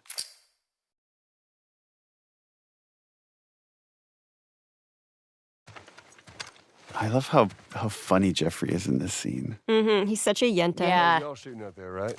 Oh, just some stragglers. Ellie got to try out my scope. This was a fun scene. How'd you like it? Yeah, feels good. Oh. The two adults don't really understand what's going on, which is Ellie is this resentment or this curiosity, whatever it is about what Joel did is growing. And this thing that she thought she could let go, she can't. And they just attribute it to teenager. She's being a teenager. Well, there's that music store down there. I bet they got guitar stuff. Maybe you should just take him out for an ice cream. Maybe you guys should just hang out. I love how he did that lane, and I love the tapping of his foot under the table. Where's that kiddo? Yeah, sure, Joel, whatever. He's so excited. And that's our cue. He's like, I did my job.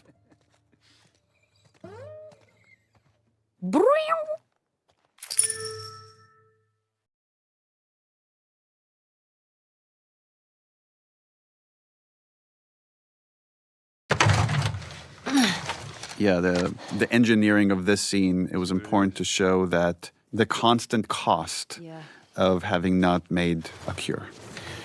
Okay. And here we have these two runaways from Jackson that have succumbed to the infection. And one more reminder for Ellie that things could have been different. Thanks. Yeah. But she wouldn't be here.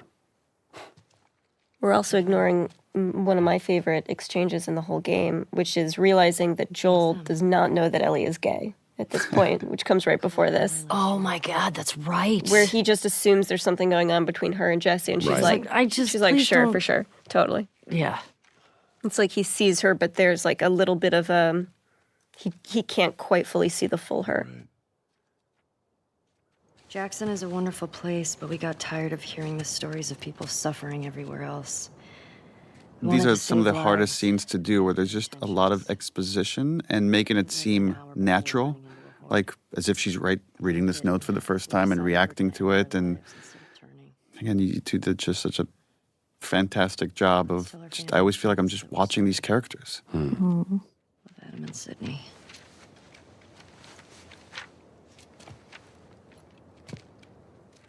I love the lighting here. Just the way it's framed and silhouetted. It's so simple. The wood, planks, so pretty. Only they were immune, right? That look, it's like she's trying to egg you on to start this conversation. Let's go get Tommy and we can get these bodies back to Jackson. No. Let's talk about this right now. After you took me out of the Firefly Hospital, you said there were dozens of people like me. This is the moment he's been dreading, right? Being confronted head on again with this lie. Yeah, that's what they told me. I've never met another immune person before. Have you? Small details, like we had to do different versions of the tattoo. You could see she's got it outlined. It's not filled in yet at this stage. Do you believe that? There's something about a child confronting their parent, the standing in their power, and how trepidatious, even though like she has the conviction of her argument, right?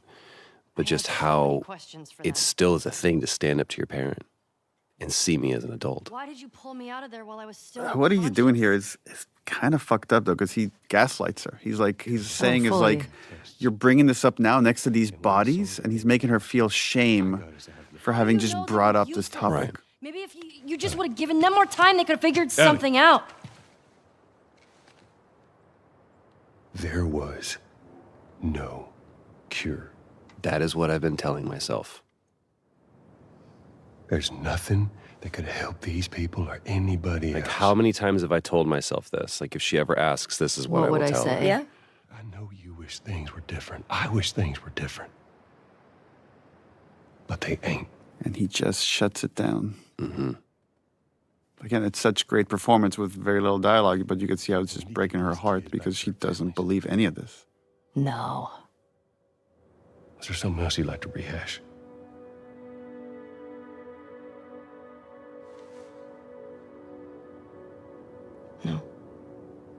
No, because you'll just lie about it. Yeah, that to me is the greatest sin. And the way you're delivering that no, it's like there's a challenge to him. Like, okay, if that's what you want to say, then we'll go with that. Yeah, because it's just like, no, I don't want to rehash anything else because you're just not going to tell the fucking truth again. I gave you a chance. Yeah. Yeah. Ending images.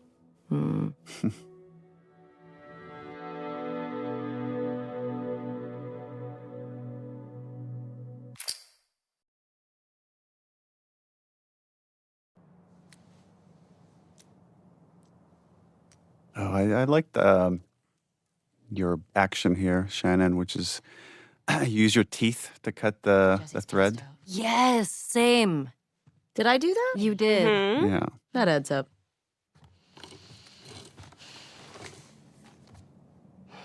There's so much survivalist intimacy in this game. He's a good guy.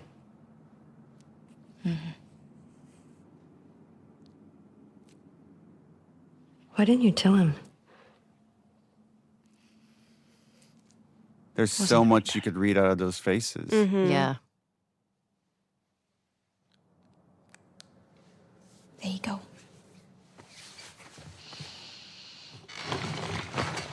What about this? Anything worthwhile?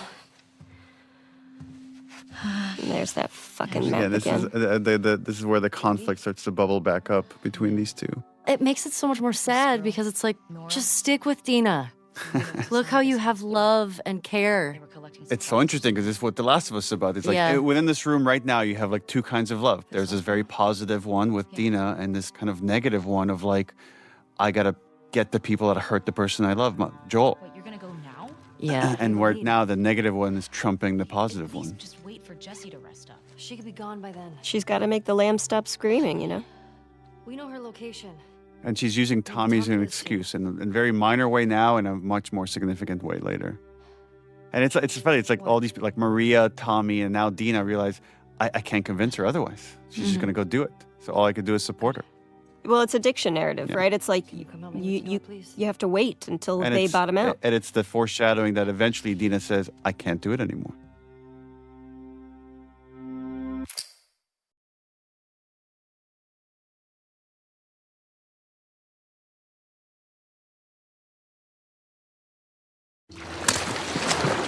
Oh, Hotline Miami. Or as this lady is so famously known as Vita Girl. Oh, yeah, because she's got a PS Vita. Name Nora. Sure. And yeah, this scene was already kind of like laying out hints that We're in the hospital. even if Ellie's trying to avoid violence, it's going to find her. Right? So she doesn't mean to kill this person. You gotta respect her efficiency, though. I mean, One shot. one shot wonder. No looking back either. Straight to gameplay.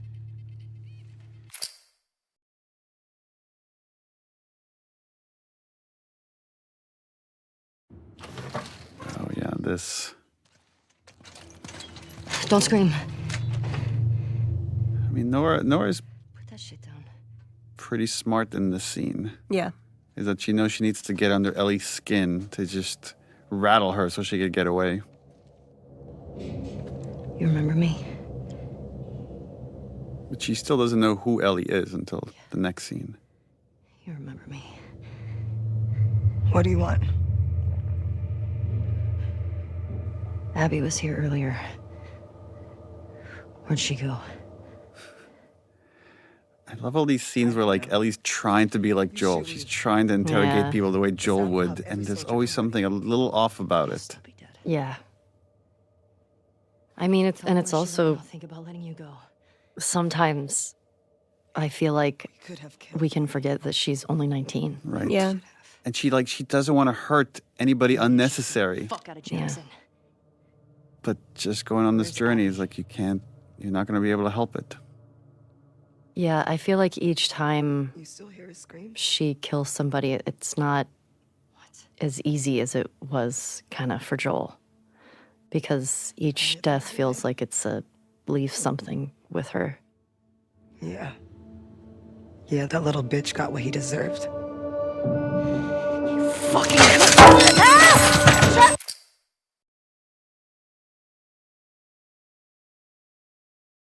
These little opportunities where we wanted Ellie to use her superpower, which is her immunity, to get out of these like precarious situations.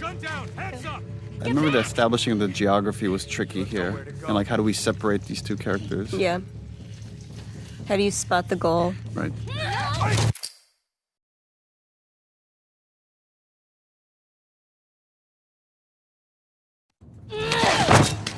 There's this progression that with each one of these like revenge kills, we wanted Ellie to lose more and more of her humanity in a way that she doesn't even understand what is happening to her. So you could see a lot of this, and again, I love how you play this, which is you're amping yourself up. You kind of know what you're going to have to do here. And having the willpower, again, to hurt someone to such a degree. Yeah, there's a bit of a trying to stall a little bit. Like, maybe there's some other way out of this. There are no fireflies anymore.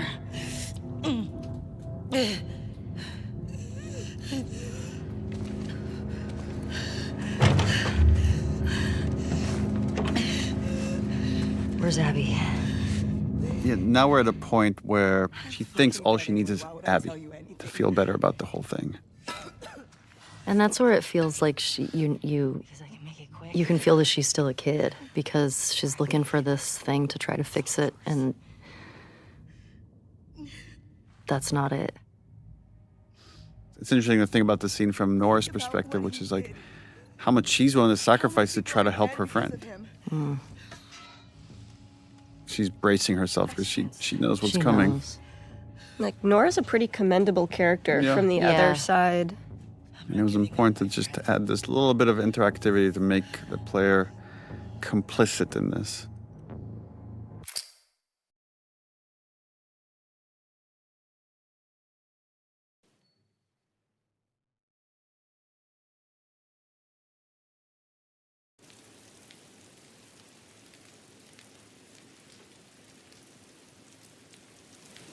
There's a parallel of an image there when Ellie goes to enter Joel's house, her hand shakes, and then she grabs the handle, and now her hand is shaking from the violence she's committed against Nora. And it just shows that as much as she wants to be like Joel, she's not Joel. I think Joel could disassociate more, just remove himself from the impact that his violence has in a way that Ellie cannot. Ellie doesn't have as much practice with it. She also has, I think, more empathy. I think so. I also think she needs it more than he did. I think for Joel, killing is practical, and for Ellie, it's emotional. Right. We see Joel in the first game tortures a couple of guys, and he just moves on. And then Ellie just did it, and it will forever change her. Yeah, that's not something you can take back. The torturing we've seen of Joel's has always been toward a productive purpose, right? It's to help or to save or to learn in a way to be a protector. And Ellie is just a destroyer.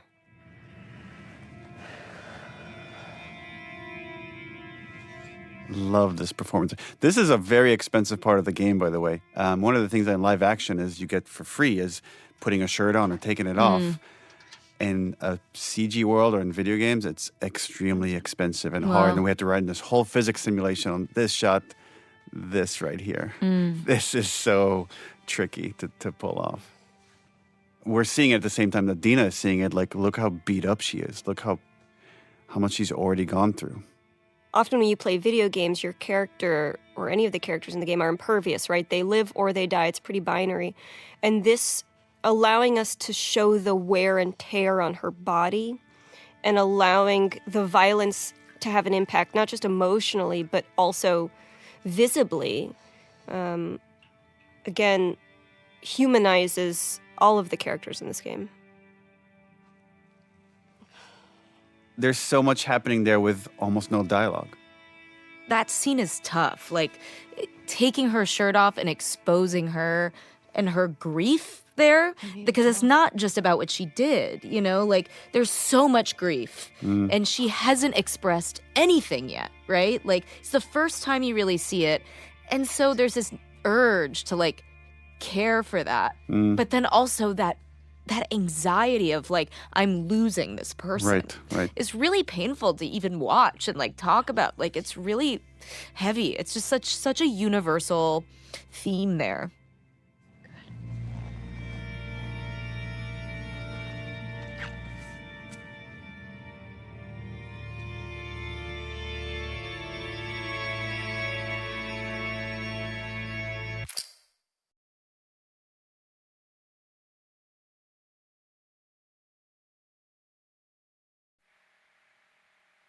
I was one of the ones. Right. Oh, yeah. And the girl.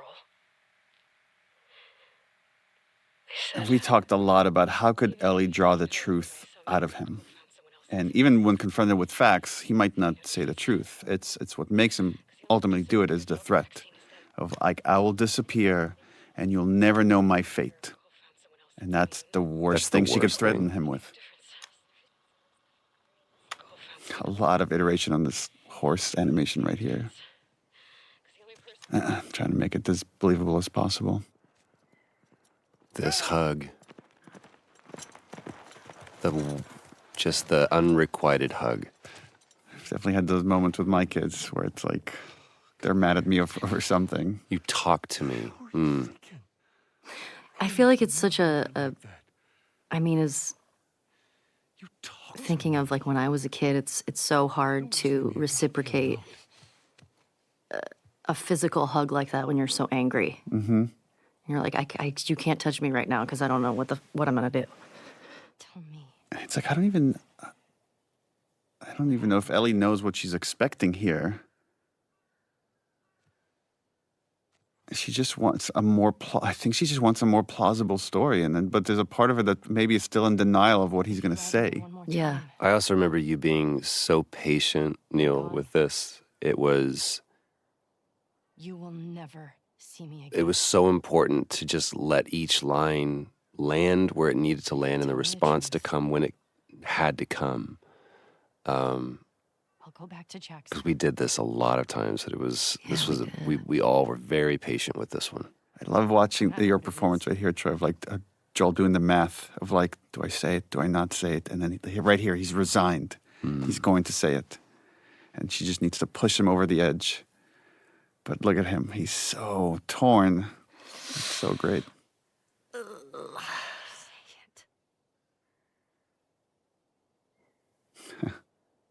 The first word is the hardest.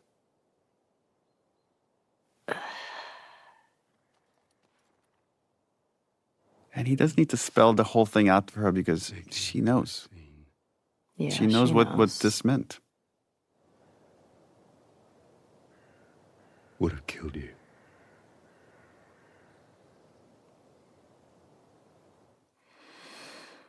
Ashley, there's something that you did that is just so powerful. It's that, without even saying it, just the clutching, like I can't breathe. Like it's literally taking the air out of me, and It's so much information to find out, but something that she's always known, but to actually hear it.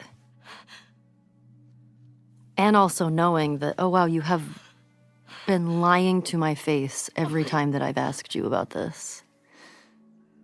And also the purpose that she had is kind of now gone. Yeah.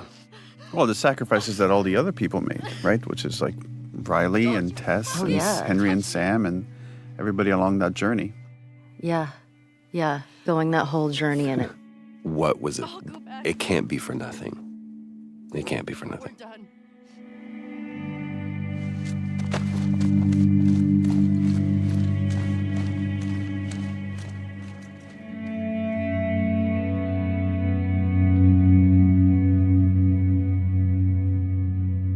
Yeah, I feel like the killing of Nora was a really big turning point. I feel like emotionally for Ellie, because, oh man, I love that part, just to see how much she's been through physically. Yeah, for me, that was one of my favorite sort of moments. Is so much in video games the characters feel infallible, or even if they take hits, they're still great, and to show that this isn't just an external cost. She's destroying herself.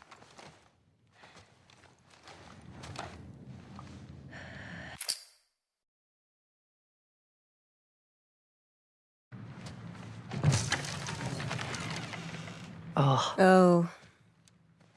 The Ellie and Jesse relationship is really kind of fascinating, of the respect these characters have for one another and the shared love they have for Dina.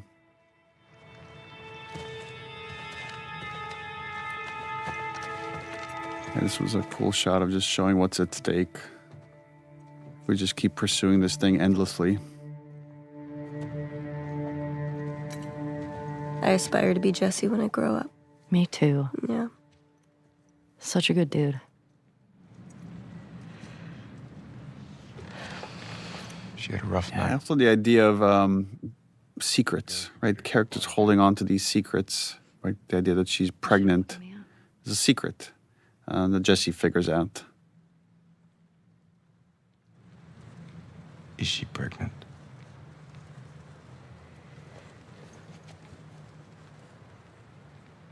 And then, right, it's again knowing how much Ellie wrestles with characters not telling her the truth.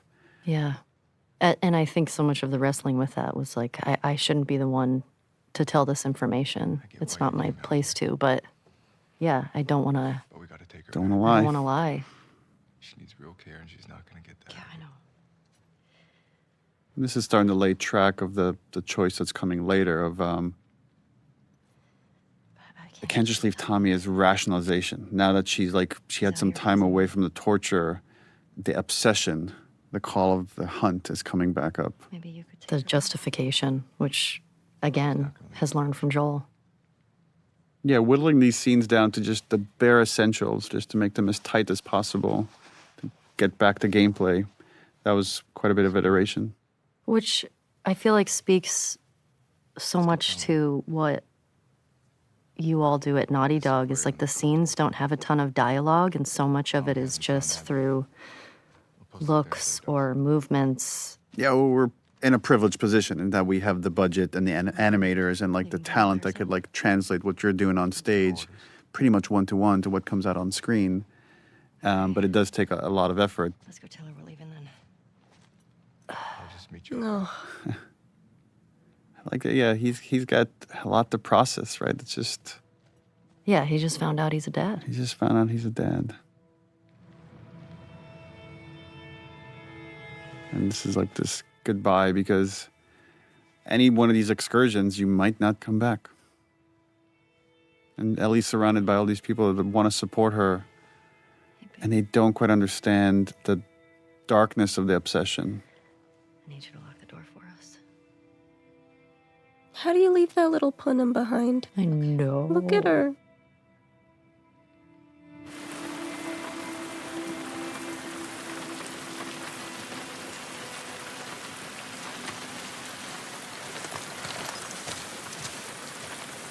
Let's do it. Your map showed the aquarium along the shore. Should be down.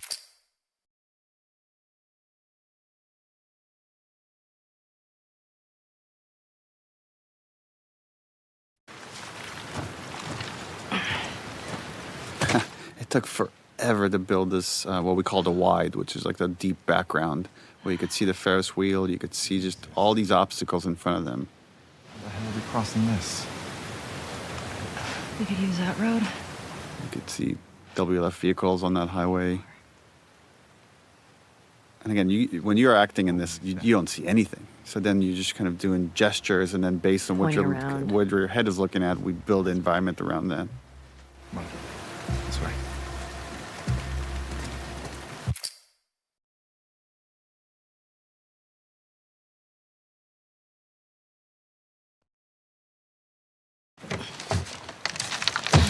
And this is where the obsession completely takes over, where it's like, we can go for Tommy or we can go for Abby, but we can't do both. And Ellie rationalizes that going after Abby would be the better choice. The marina through here. No, we're taking the boat. You heard them, right? They're talking about Tommy. We don't know that. Who else is it gonna be?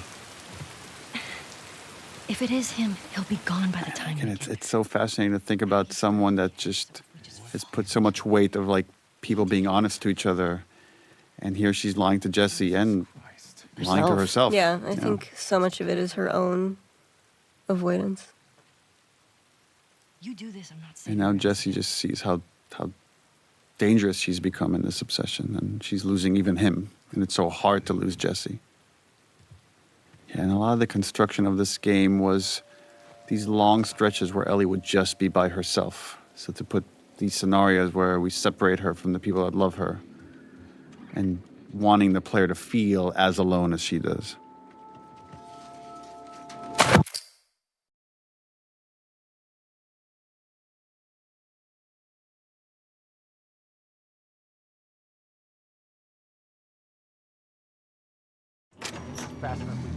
People don't come back from that island.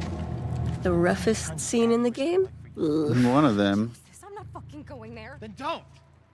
Ashley Birch, Patrick Fugit. Seeing these glimpses of this other crew and not quite understanding what this fight is about or what the conflict is. Hands up. Only later just getting the rest of the context. And this is Ellie trying to be Joel. Ellie trying to do the Joel technique of... And this is another one of those situations where Ellie doesn't want to kill him. She just wants Abby. But the situation gets away from her.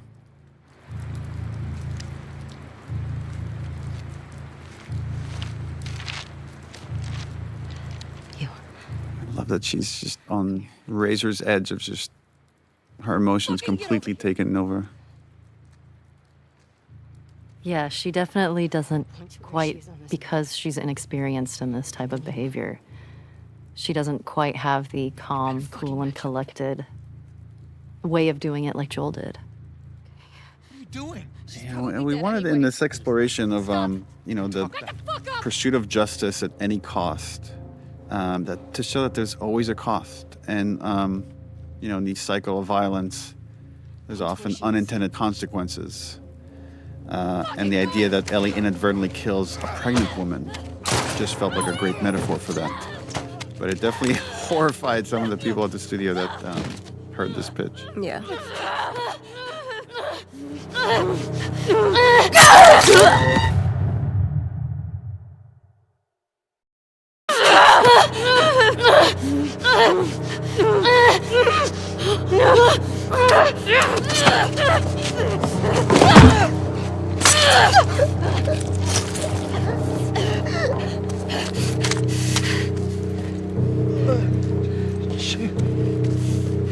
It's an interesting question of, at this point in Ellie's obsession, what could she see that would make her pause, that would make her seriously question after torturing Nora, after leaving Dina behind? Well, you need something big to wake her up. And I love how you play this panic attack right here. And just the audio design for it as well. And we do this trick when Tommy comes in. We actually recorded a line with Troy, so she hears Joel for like a split second. So you show like all these things are just interconnected in her mind now, all these like traumatic events.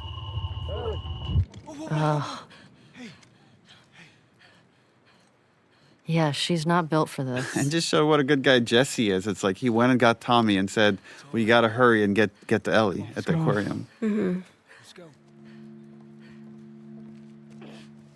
This was another like clue chain thing we needed to do to set up for later with Abby, is the idea that Ellie has this map, and in the chaos of this whole moment, she dropped it and didn't even realize it.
Not gonna work. It's completely covered in snow.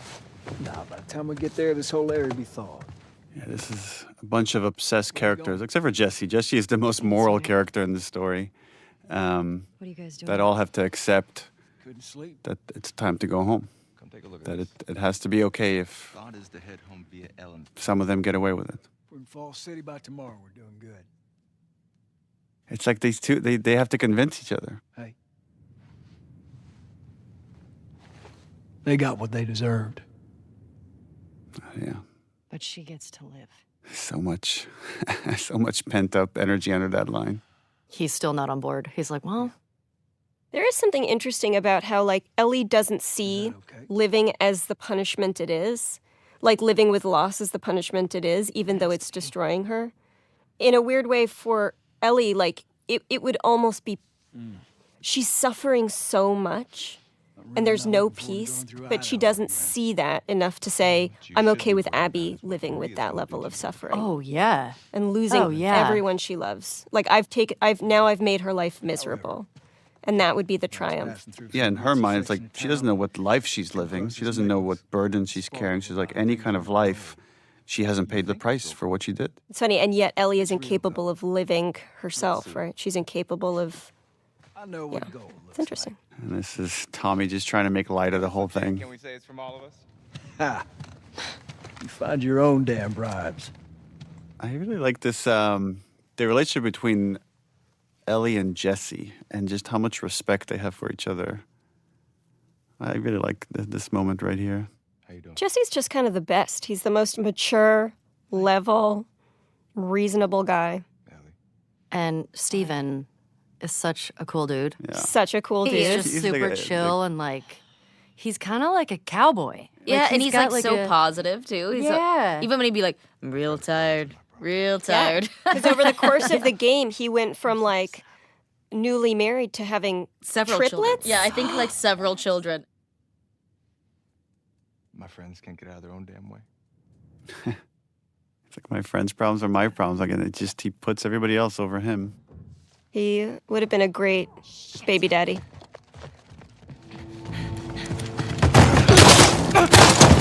And no good deed goes unpunished. Ugh. Hands in the air, I shoot this I love how abrupt it is. Me too. Get out of here! Stand up! Now! Don't you fucking dare! Shut the fuck up! This is one of the few scenes that Ellie and Abby are together. And when we're making the game, it felt like we're making two very separate games with two different casts of characters. And then when they combine, it was such a strange feeling. Toss your weapon! I know why you killed Joel. He did what he did to save me. There is no cure because of me. I am the one that you want. And she doesn't get it. Just let him go. She doesn't know what this is about. You killed my friends. We let you both live. And you wasted it. Cut to black.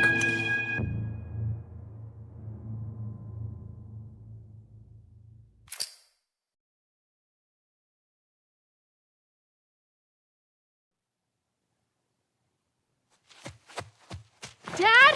Baby Abby. You can tell because her braid is so much shorter.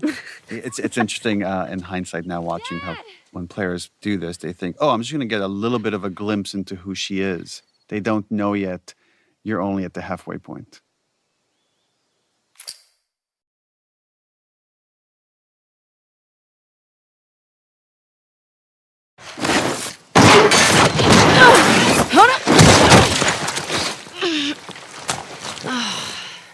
Abs? And we're about to introduce Jerry the surgeon, played by Derek Phillips, who voiced the surgeon in the first game. Right there. Another fun fact is we originally cast him as Henry before we decided to drastically change those characters, and then gave him the role of the surgeon. Believe it or not, they actually care about your safety. These woods are But that's before you knew that the second game was happening at all. Yeah. right on the other side of those trees. And? She's due any day now. We'll just check on her and then we'll head back. I promise. Like this role reversal where she's more the adult in this relationship. See? You're probably thinking about this surgeon that doesn't have much to do until Ellie shows up.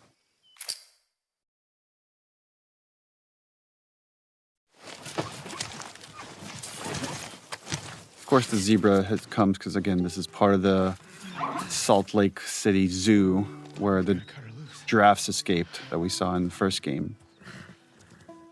Zebra, played by the wonderful Chris Robbins, who doubled for a lot of stunt work as well for many characters on this game and the first game. I bet nobody ever asked him to be a zebra before. No, but man, he did a good nailed it. job of being a zebra tied up in barbed wire. And he's like this big former football player, and he's just knocking everybody around here. I love Pat just coming in like, What's going on? Like, yeah, what the fuck is this? Come on.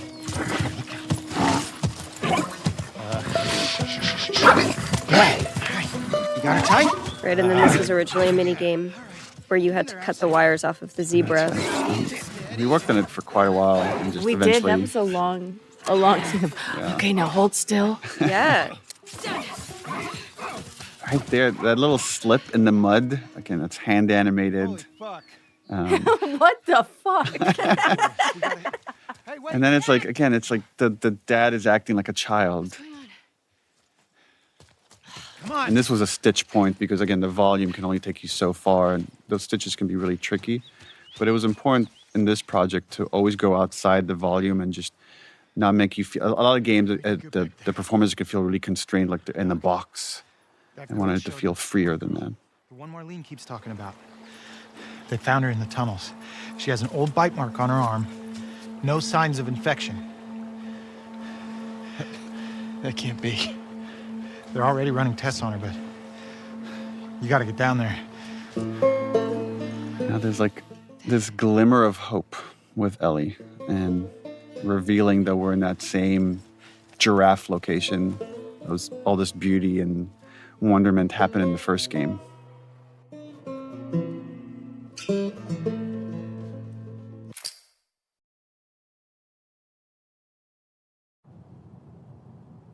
We always stick to the POV of the character you're playing as. So this was like why we're coming into this conversation late, is because you're hearing it when Abby hears it. She's a child, not some petri dish. You think I don't Merle Dandridge. This is my first day meeting Merle. the situation? And you're okay with killing her. No, I'm okay. Like Merle and I had so many conversations about how conflicted she was about what has to happen, and then years later to visit the moment when she was arguing with Jerry. Asking me? Are you telling me this is how it's gonna I be? always like that we get more insight into these characters. To buy in. And what if this was I like seeing Marlene advocate for Ellie behind the scenes because Yeah. she's so resolved in the first game and the show, and to see that actually privately she was advocating. All of that is justified with this one act. If this was your daughter. And the parallel here with Jerry from the first game is he's repeating everything that Ellie says right outside on the giraffe sequence in the first game, which is like, all the sacrifices we've made, it can't be for nothing. He's making the same exact argument Ellie does. And then Abby walks in to give her dad an out. Look, Marlene. And Marlene is done arguing, especially in front of his daughter. Thank you. I'm gonna go tell Joel. Why? The ethical thing Marlene does here is like, I have to tell Joel, which is ultimately her fatal mistake. Yeah. I guess Jerry's fatal mistake too, but he allowed it to happen.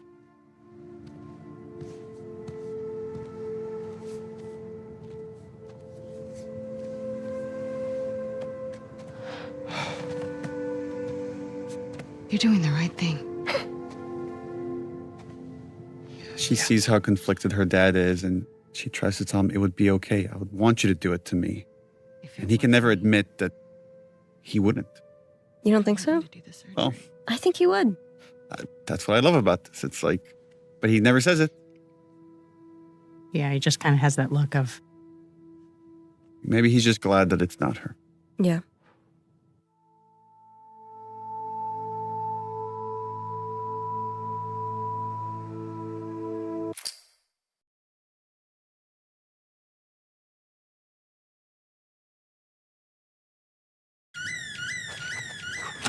Is he still in the fucking building? Oof. Abby. No. Abby, don't look. We can't spare any of our characters from seeing the trauma firsthand. yeah. Joel with Sarah, Ellie with Joel, Abby with Jerry. And it's just this shared trauma between these characters, and Now events are set in motion. And now we get to see the other side of what happened after Abby kills Joel. Please stop! Please don't. Forget again, this is such a collaborative process. I don't even remember where some ideas come from, if it was editorial. I think it was editorial. Yeah, but to see the scene again from Abby's perspective and now get the fuller context, which is the whole concept of this game of like, you have one notion of how things go down, and then we give you more context and make you question your initial feelings about it. Whoa, what are you doing? Manny, leaning up. No. You remember how hard Pat pushed Alejandro? He's right. We can't have loose ends. Yeah, we killed them. Dude, this is also good, but Pat specifically would just kind of lose himself in these moments. Fuck your face. You should have been guarding the upstairs like I told you to. Move! Back up. Calm down. Or what? Back the fuck up! Calm down! Garden! You shoot me? Stop! We're done. There's your fatal mistake. done. Not cleaning up your mess.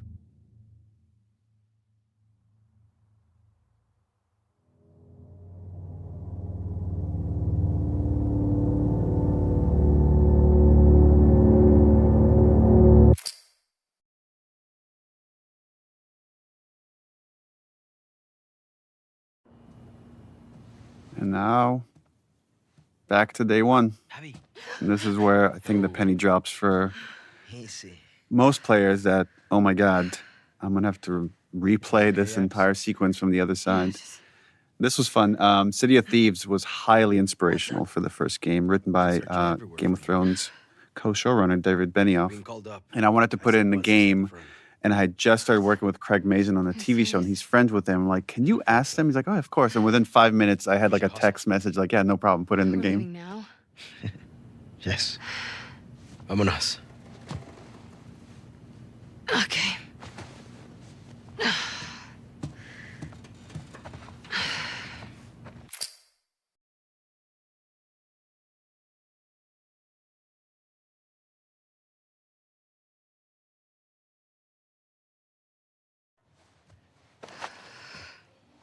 I love that Abby and Manny are roommates, that they're just bros. Gender means nothing. It's crazy because we were filming it. I always thought of Manny as this like really fun loving. He is. He's this really fun guy, right? I hadn't even like registered the fact that he had in that scene, like he had spit on Joel. And so when I played it and he had done that, I was so angry at the character that it took so long to remember that he was a cool guy, a cool guy. Why would it be up to Owen? The irony that Ashley Birch, who plays Mel, has to play pregnant, while you, Laura Bailey, were pregnant.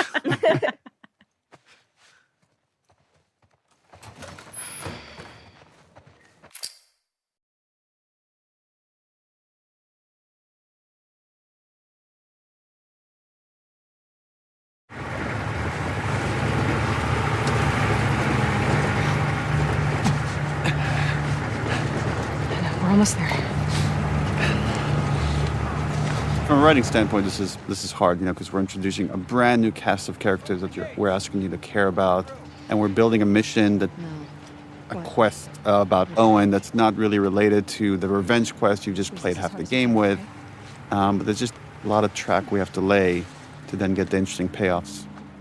Just showing how close these people that came from the Fireflies are. That despite that they're in a group that's very tribalistic, they have their own tribe within that.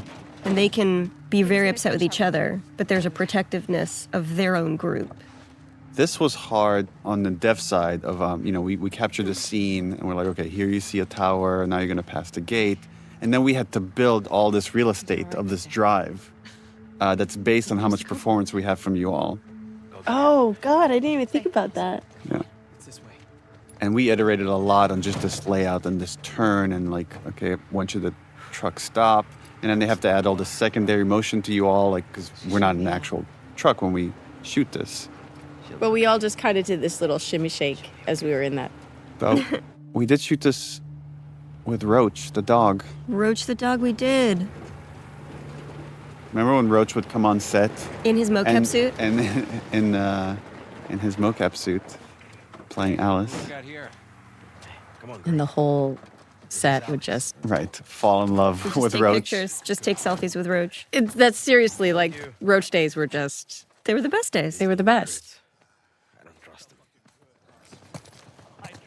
Thanks again, guys.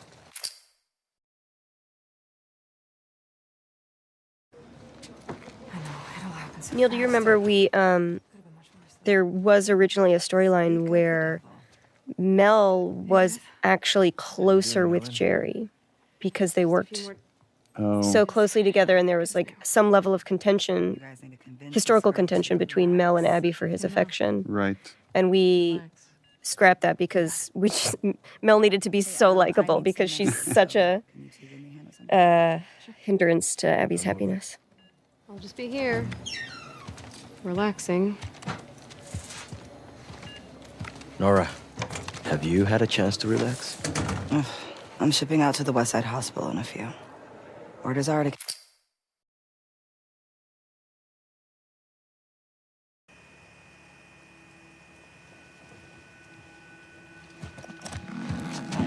Poor Danny. This is where Abby gets such a relief that it's not Owen, because this whole time there's this dread building that she thinks she's about to see Owen's body. Where's Owen? I don't know. A few days back, there were some scar sightings out by the marina. Character model has incredible arms. Yes, I was just looking at her arms. I mean, everybody talks about Abby's arms, but yeah, but Nora's arms. Nora's the sleeper. With a bullet in his stomach. In this scene, we finally establish what's about to become Abby's next goal, which is rescue Owen. And we come back to the theme of this this series, which is love. But he gave me that fucking look, and then he told me to keep quiet about it. Which This is means one more you can't example of the tribe within the tribe of she's telling them stuff they should not know. Because she trusts them, she cares for them more than she cares for the wolves, the WLF. Where is Isaac? Now we gotta go see the big man. Last I heard, he was in the apartments.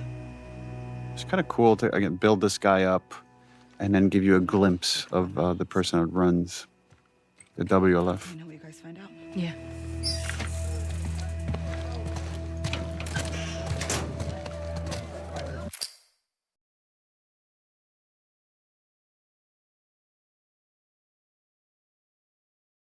Hey, Abby. We need to go up. Isaac's in there. Oh. This was another one of those sequences where we didn't want to be confined to the volume. If I remember correctly, we mapped out with tape on the floor of like this floor. Then you go into just a marked area that's going to be the elevator, and then you come out, and the whole place is marked differently when you're in Isaac's suite. Sir, Abby and Manny are here.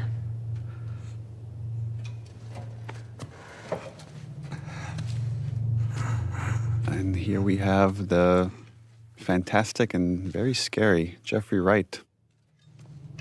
Don't let him fall asleep.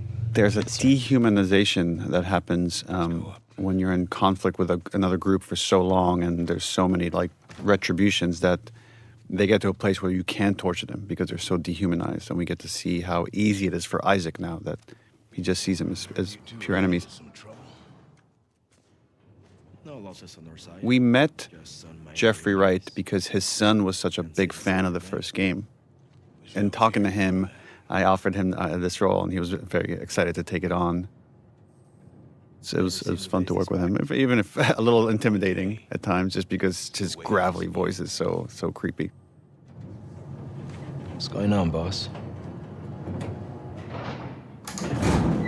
These small skirmishes. Can't keep going like this. Then what?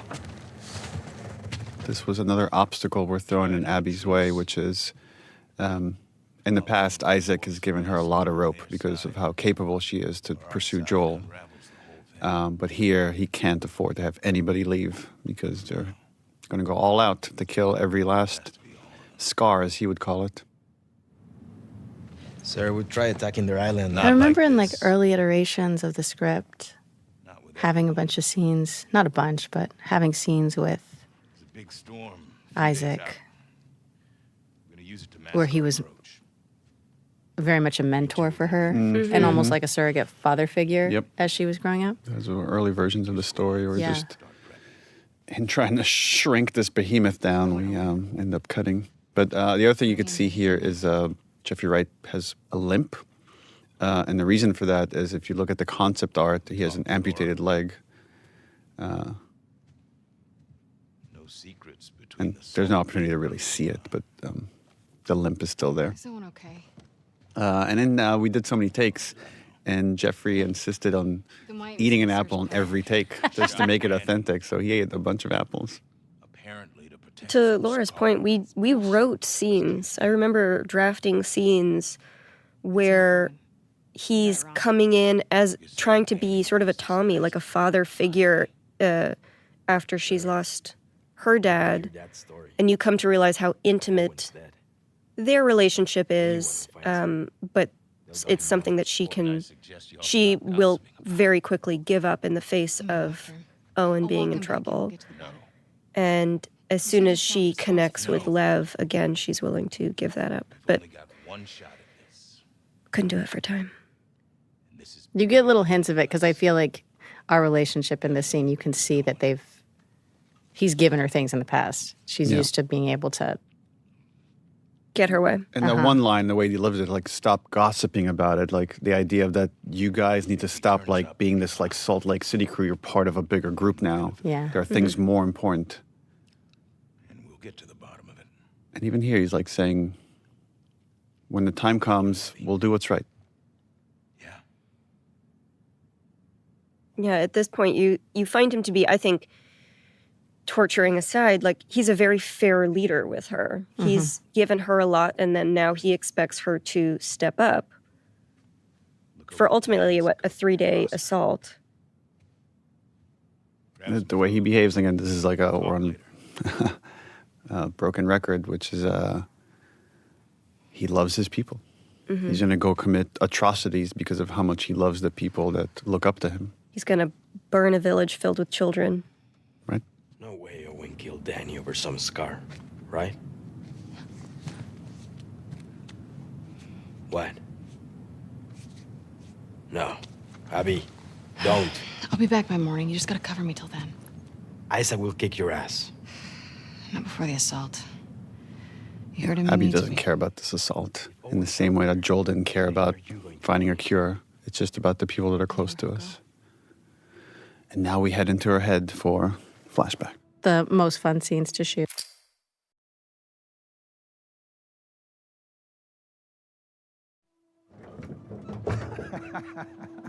Stop it. This was fun, watching you two be so playful. They were like a little respite from all of the horror. The horror that we were shooting. And again, establishing Abby has vulnerabilities, right? Not just emotionally, but she has a deep, deep, deep fear of heights, which then gives Lev an opportunity to help her. Just interesting, these characters that here with Owen and then the other time with Joel, when he takes Ellie to the museum, of these gifts that they give the people that they love. And here it's like he brought her to show her this beautiful aquarium as a show of his love. Well, he's trying to, right, in the same way as Joel after David, he is trying to get back to the Abby that was. He's trying to get back to the dynamic that they had. And he's putting all of his heart into bringing her joy in the hopes that he can get confirmation that that person is not dead. It's getting late. Yeah. We had these long talks about how Abby, like, is so serious and doesn't want to joke around. She's not a jokester. And I think Pat just, like, took that and ran because every single time we would shoot, he would try to make me laugh as we were shooting as, like, a challenge. I'm serious. I will break up with you. Owen. I always loved you. Don't! Owen!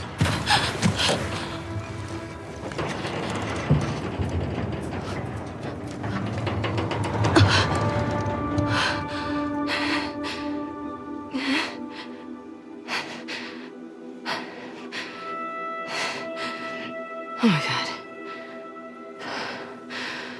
Oh my god, oh my god, oh my god.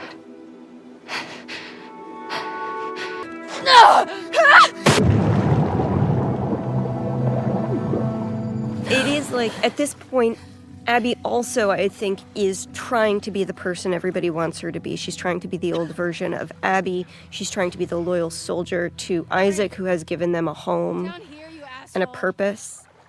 She's still figuring out who this new version of her is. Reinforcing her fear of height. When we shot that, though, do you remember how pregnant I was? Remember how terrified I was because you're jumping off this like 2-foot platform. It had to be. It was higher than 2 feet, right? 3 Tell feet. me it was higher than 3 2 feet. But then every time you landed hard on the ground, I'm like, oh my God, a baby's gonna fall out of her.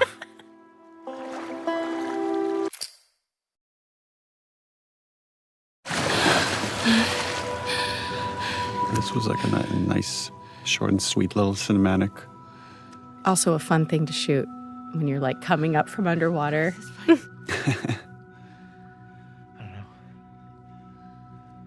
And then I remember you have to do this prep as if you're diving and transition in and out of gameplay. Uh-huh. I like these kind of air pockets that would still have remained here.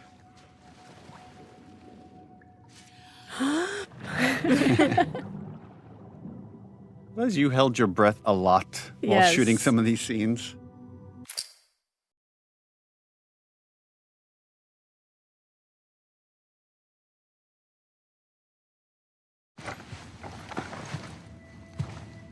I love the scene.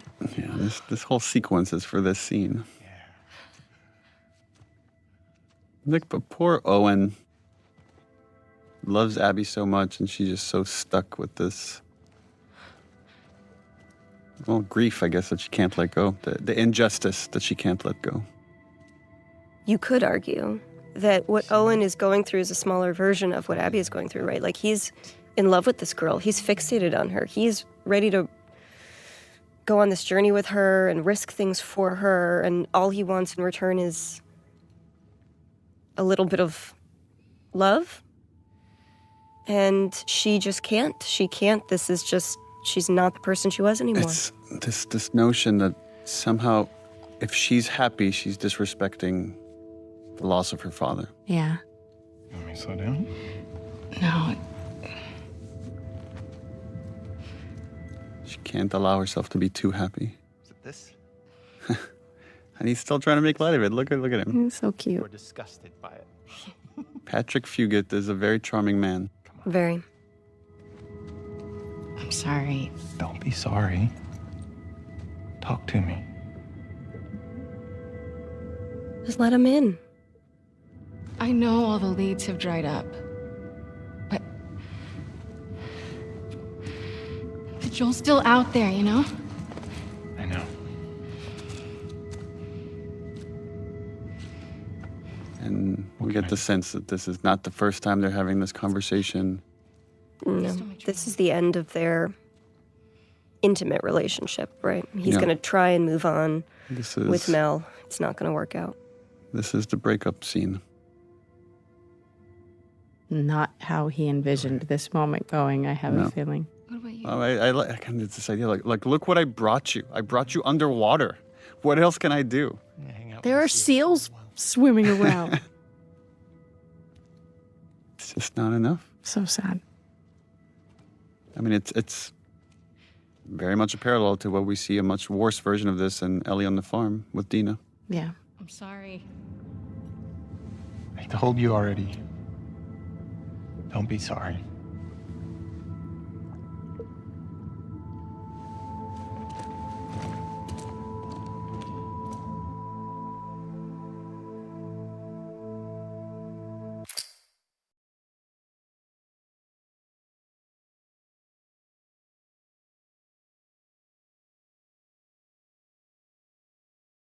Flashback number 2 for Abby. Yeah.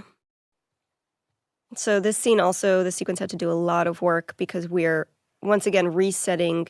You have to learn where she and Owen are in their relationship, feel that tension, feel the family dynamics. Owen! He's so surprised to see her. Hey. Hey.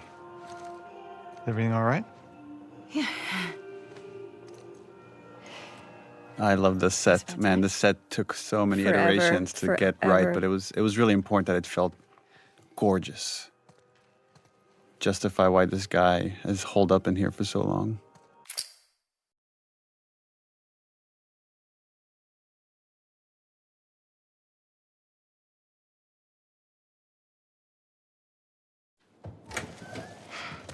What is all this? Festive. You gotta get the full effect. This is our Christmas episode. Take in that view. A thing you might not appreciate until you sort of really play this is this aquarium had to meet so many different needs because it's in so many different levels. And so to make sure that all of those could work together was painstaking, especially for the layout designers. Now, try that.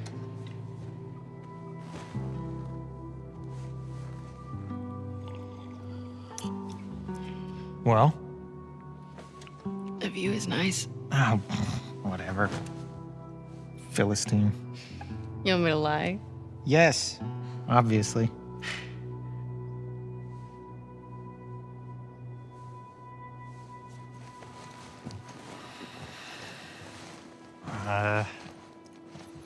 She's into this Christmas thing. Again, look at this effort he puts in. Yeah, there's this a beautiful tension between these characters that still clearly very much love each other. But he did this for Mel, right? Yeah, this is for Mel. Right, but look how excited he is that Abby's here.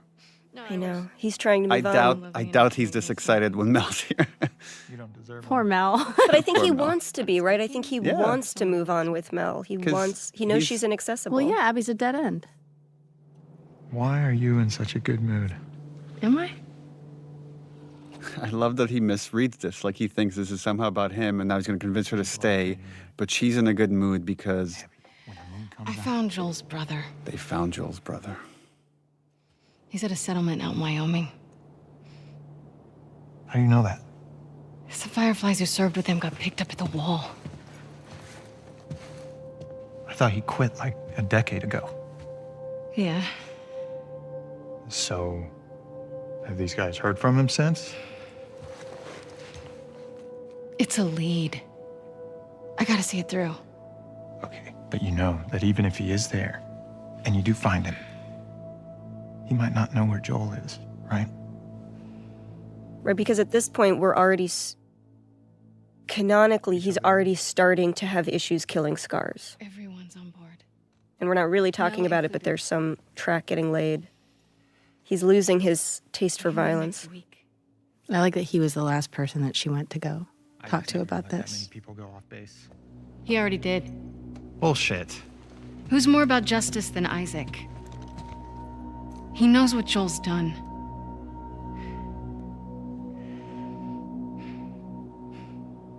Hey. We're doing this together, right? I love that look. It's like, you promised me. If we get like any clue, you promised me. He doesn't want to be the last holdout.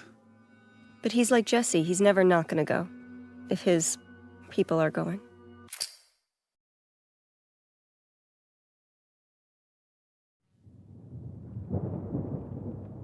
Oh, the Paris sequence. This scene. Oh, yes.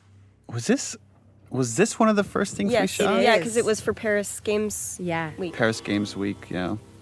We shot this way in advance. I think it was like a day or two before we shot this that I'm like, we could do this all as one shot. And like I had sketched out like these kind of storyboards real quick and then came up with this hazy plan with Matt Neapolitan, our cinematographer for this game. Like take after take of getting dragged by your arms.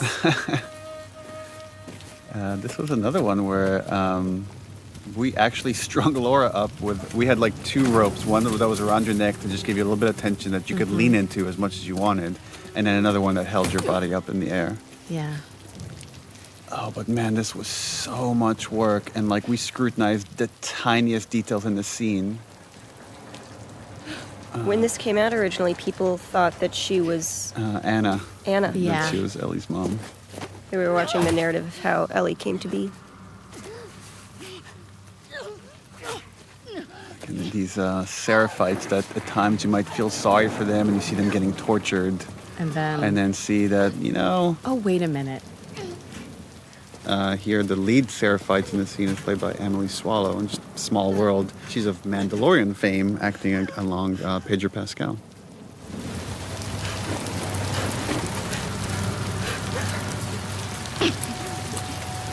And later we find out this is a bastardization of this thing of like freedom so they may know my love wasn't meant as like disembowel them. Free them, that they may know my...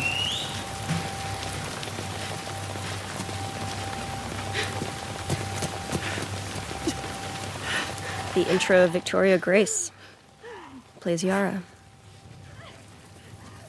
Yeah, this scene has a lot of heavy lifting. It's introducing like 2 major characters of Yara and Lev. Yara. Again, this idea that keeps repeating in this story of like the tribe within a tribe, that even though these are all Abby's enemies, Seraphites, somehow they have it in for these 2 kids. And again, this is one of those weird opportunities. I know it sounds dark, but like in seeing the violence against these kids, it's much easier to immediately understand why Abby makes the choices she makes. They may be their enemy, but these are kids getting hurt. Lighting a scene is really hard. Lighting a scene that's one take, where the camera's constantly moving around in 360 degrees and making sure all those angles still look good, is close to impossible. So kudos to our lighting team. The face change, is she, ugh. The face change, the flow of blood, the water, there's so many things that done improperly would take you out of the scene. And then we spent a lot of time, even to the hands right there, I remember we spent so much time making sure you see the tension in the hands as she's suffocating. The shirt, and make sure the shirt felt wet and it's sticking to her skin, and it's a little bit translucent because it's wet. That's the kind of detail that Naughty Dog is crazy about. Demons are coming. So this is the introduction of Ian Alexander, and a fun thing to watch as you watch his face throughout the game is, I think it was lead character Ashley Swadowski came up with it, but if you look at his scars, one of them is a little crooked and wobbly, and the idea that like you see there's physical representation of his hesitation in this religion, even on the scars on his face. And yet, I think the beautiful thing with him is that he remains a believer all the way through. Yeah.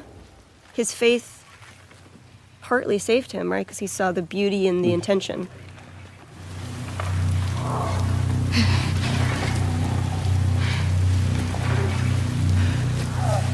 Watch your backs.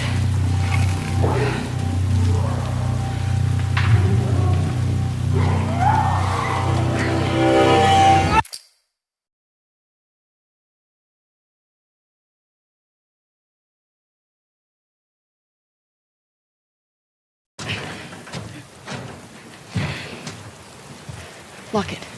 Another scene that just, I say this over and over, but it's such beautiful, soft lighting. Right, and so at this point, they've worked together for as long as they need to, but they're off to go on their separate missions. They don't need to be friends. That taking off of the shirt is so hard. I can't tell people how hard it is. The raindrops against this window were difficult.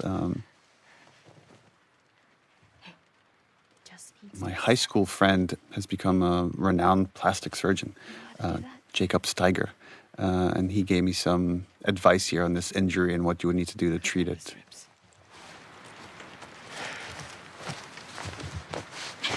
Right, and this is also a reminder that while Abby took a different path, she comes from doctors, from care.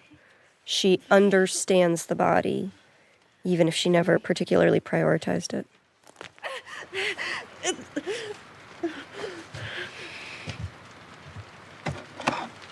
Victoria and Ian were great in this.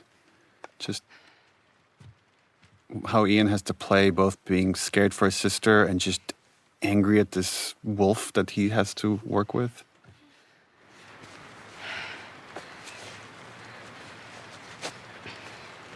What's your name? This is a recurring theme throughout both games, that the idea of giving someone's name is a way to show you trust them. Thanks for cutting me down. Love this theme again. I like the conflict of leaving them, knowing you're dooming them. Oh, this is... She thinks, I'll give them a warning and that'll be enough. Sarah gets a lot of traffic. Whatever shape she's in, we need to get out of here by tomorrow. I don't need your fucking help. The lighting on the hair. This game is still very impressive.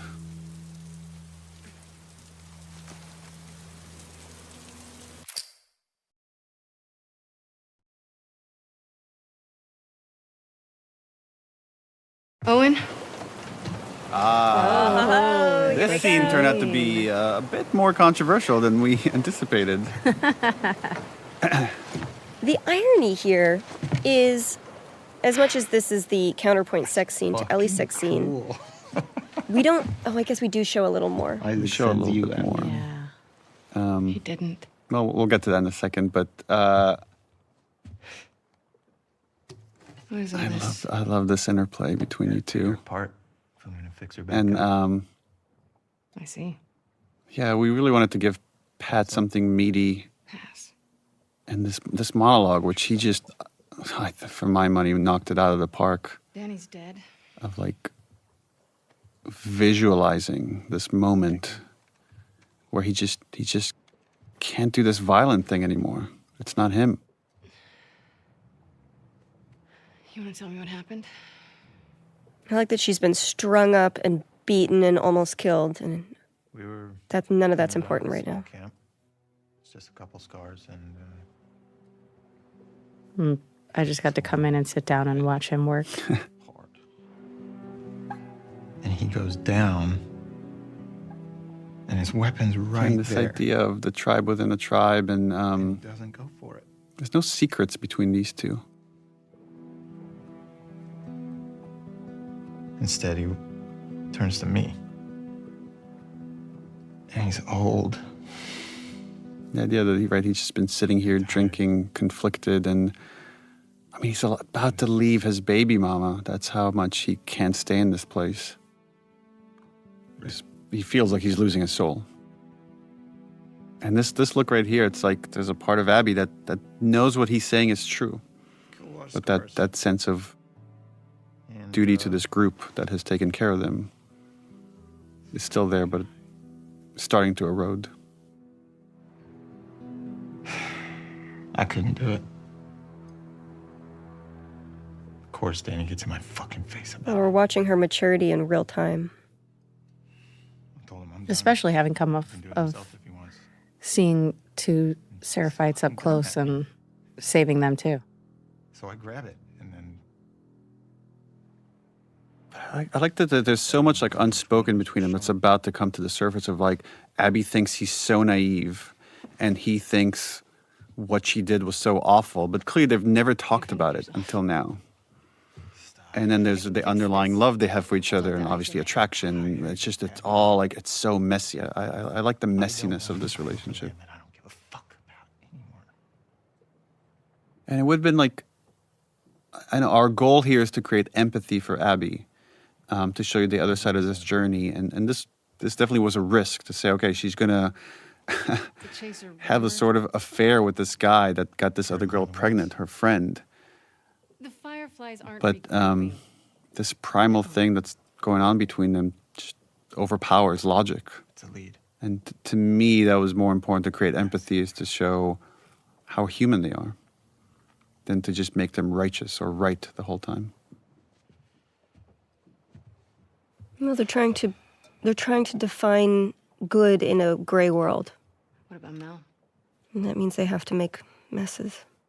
This little pause, that's a nice bit of acting. She'll be safe here. Okay. We'll talk in the morning when you're sober. Don't do that. Do what? Treat me like I'm fucking insane. You feel the He same. knows her more than she knows herself. If the Fireflies are in Santa Barbara, I go the opposite fucking direction. And the resentment that she has for the Fireflies, because in her mind, that's part of the reason her dad died, is... What? They failed her. Yeah. They failed in every way. Yeah. Sorry I grew up. You should try it. It's just the insulting and just... Oh yeah, how do I do that, Happy? And this notion that's like your best friends can hurt you the most. Cut into them? I could torture them until they're crying, you know? And the flash of violence here, of anger, is like... Abby never talks about it, but clearly she is haunted by what she did to Joel. Yeah. And he's finally seeing that. Yeah, and then once they touch, it's over. I think they're both incredibly lonely characters. Yeah. Yeah, he's in this other relationship, but clearly he's lonely, and he's been longing for her. And I know people ask this question, why show this? Why you could end the scene right here. I disagree, though. But I disagree as well, because I think it's important to show the conflict. vulnerability, how vulnerable these characters can be with each other. But there's also, again, it's messy and dirty and loving and a little violence at the same time. My philosophy on sex scenes is you should take them to the point where you've gotten all the information needed or the emotional evolutions needed. And in this case, I think you needed to see her conflicted and give in. Yeah, surrender to the moment.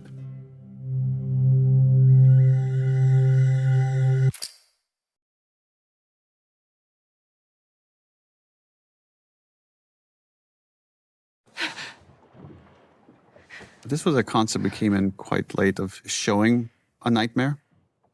But showing that now that this nightmare that she's having about her dad is now switched.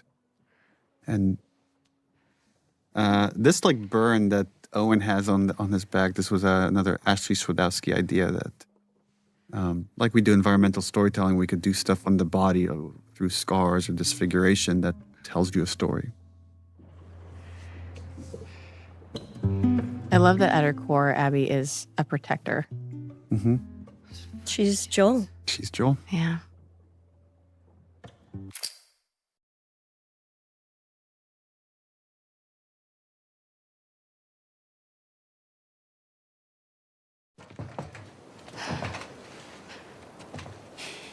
Right, so now the dread, she's too late.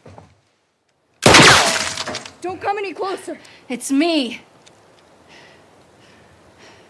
I like the change that Lev goes through here. Like, he's relieved to see her, and he's ashamed that he hasn't been able to protect his sister. I really like her trigger etiquette. She took her finger off that trigger as soon as she heard his voice. Classy. Good job, Laura. Good job, Laura. There's this little bit of storytelling of the jacket on top of her, that now she's feverish.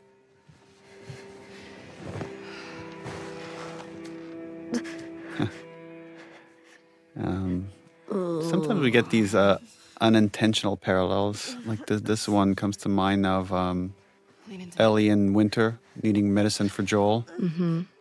And now this is about to become a goal for Abby and Lev.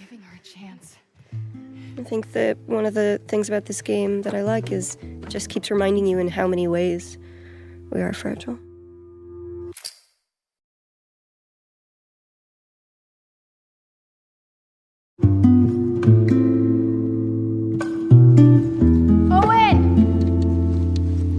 This is one of the things I did for Owen! trading when I started working out for Abby. My husband Travis got me a 100-pound sandbag Had to carry. And I had to carry it.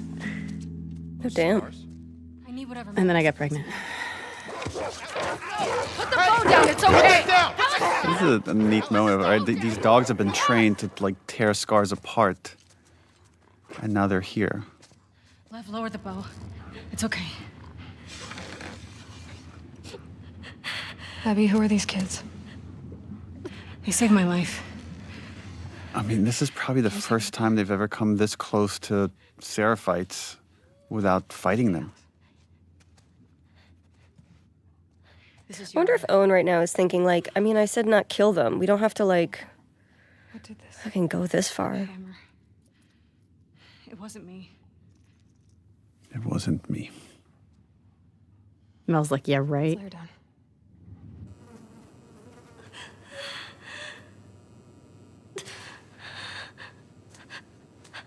I don't know. It doesn't look that bad.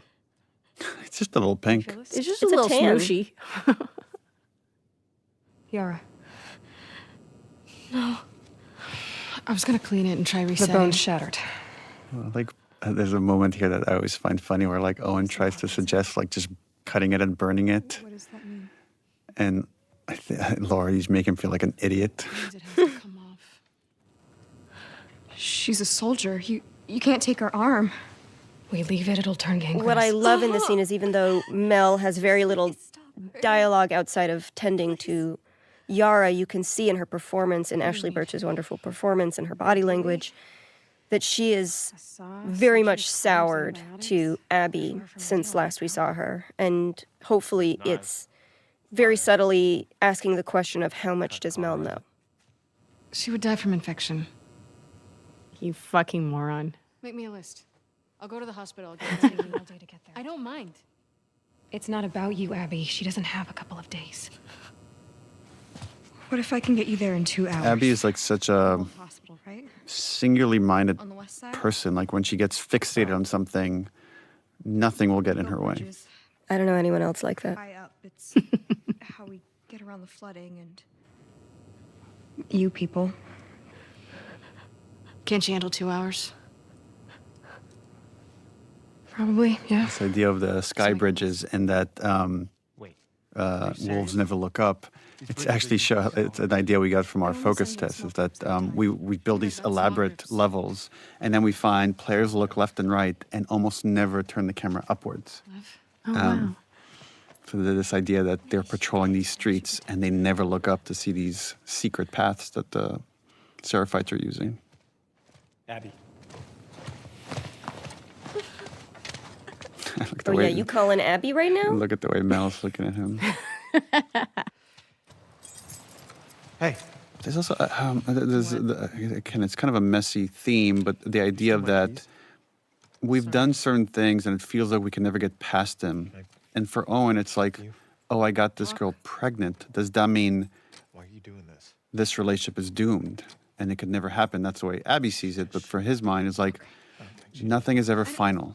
There's always a chance for, like, a new beginning. Well, I do. It's a nice, sweet little moment. And Lev's just like, Well, I'm like, not oh, here. shit, well, I I am just not went. here.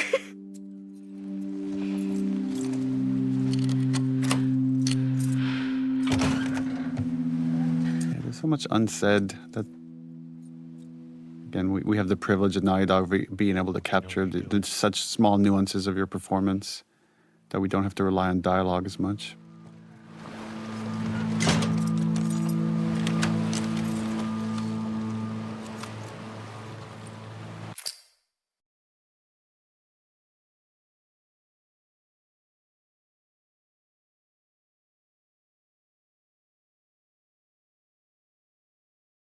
Her worst fear realized. Yeah. Can you imagine how bad that would smell?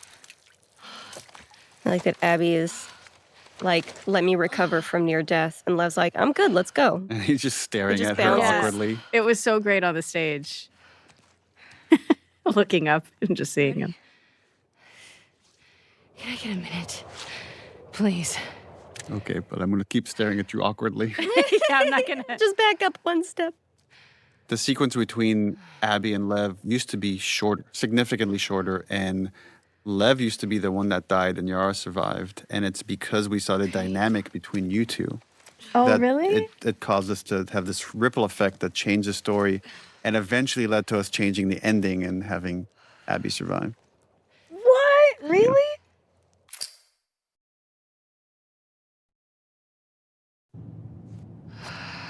Spores. Masks on. So this is my favorite level in the whole game. And narratively, this level had to do a lot of work, not just because We were on the run. hey, now we're going to learn more about Seraphite culture and what this is and who Lev is. But this level has to ultimately earn Abby's willingness to walk away from the wolves. If you die, I'll be stuck here. We better start praying I make it. She has I to like build love. The banter that's forming between these two characters. As they get more comfortable with each other, they're okay insulting each other in this funny way.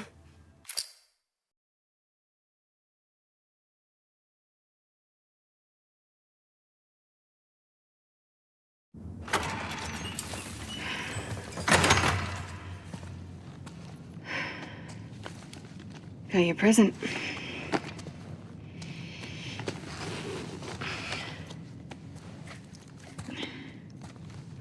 Here.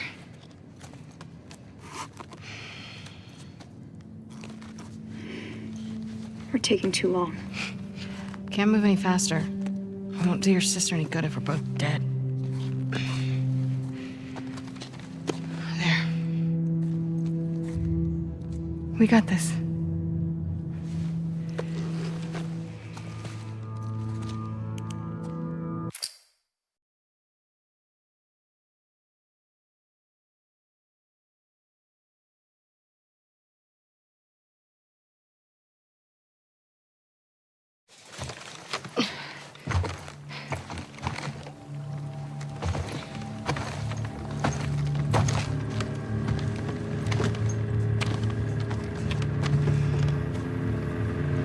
This is as far as you go. But wait, why? Because they want to kill you. I like that he has no idea what backgammon is. What's backgammon? It's an interesting dynamic because he's been so secluded from the world. He knows even less than Ellie did in the first game. Which makes you think about, like, you know, if we were to come back years later, people that would be born years and years later, like, just the world we know seems more and more distant.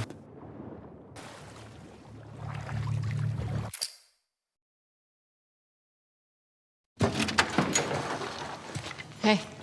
Beat a girl. Abby. Oh. Now from the other side. They got you out here too? Yeah, what a haul. I need some medical supplies. Can you put me where I'm supposed to? Abby, just checked in with Isaac. He wants you back at the farm. Let me talk to Isaac. Talk to him in person. You're going back with the next shipment. You're fucked. Yeah. What are you doing? She's been AWOL. Trying to look confident, though, you guys. Tell by my body posture. Give me your hands. She's not yet willing to Fight them. She's surrendering to them. They're not her enemy yet. Just staring daggers into his face, though. Like, are you really going to do that?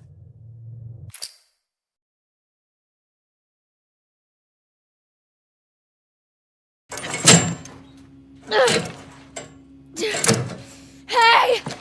Hey! Let me the fuck out! God damn. You're gonna dislocate your shoulder. Chelsea Tavares I never thought I'd see you on Isaac's bedside. did a really fantastic job as Nora. It was important that all of you had really good chemistry. That's just, you have to sell years of friendship in very short scenes. I need some medical supplies. Why? What happened to him? And again, this just myopic focus. Compartment syndrome. Bashed forearm. You're not treating him, are you? Mel. But she's not right. Interesting that even here, that these people love each other. That there's tribes within a tribe within a tribe. Because she's, lying to Nora. We haven't cleared out the lower floors yet. Will they have what I need? Build up for the scariest fight. We're about to get into our Resident Evil homage. I'll be fine. She's so cool. You get caught. Nora? Yeah. Yeah. I'm like, this one will bite you in the ass. But, all right.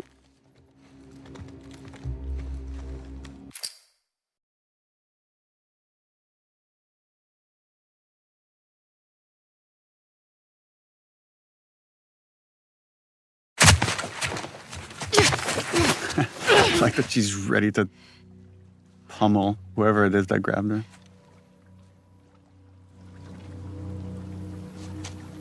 And this is something we'll see with Yara later as well, which like these kids are told to stay put, and they're starting to care so much for Abby, they don't stay put.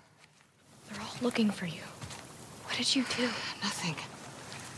I told you to stay put. I couldn't. Your friends are all over the place. I really like this, the glue that happens between this scene and the next, and showing this river rapids ride, and it has very much this Apocalypse Now feeling that you're cruising through a war-torn area.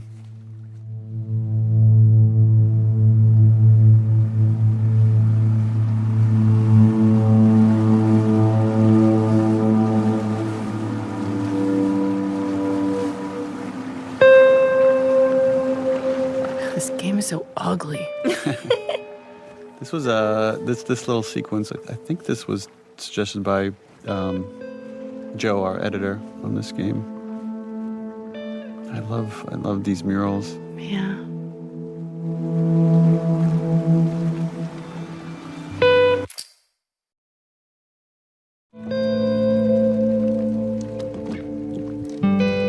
Sometimes these like kind of connecting shots I find really beautiful. Just giving you a little bit of a gap in time.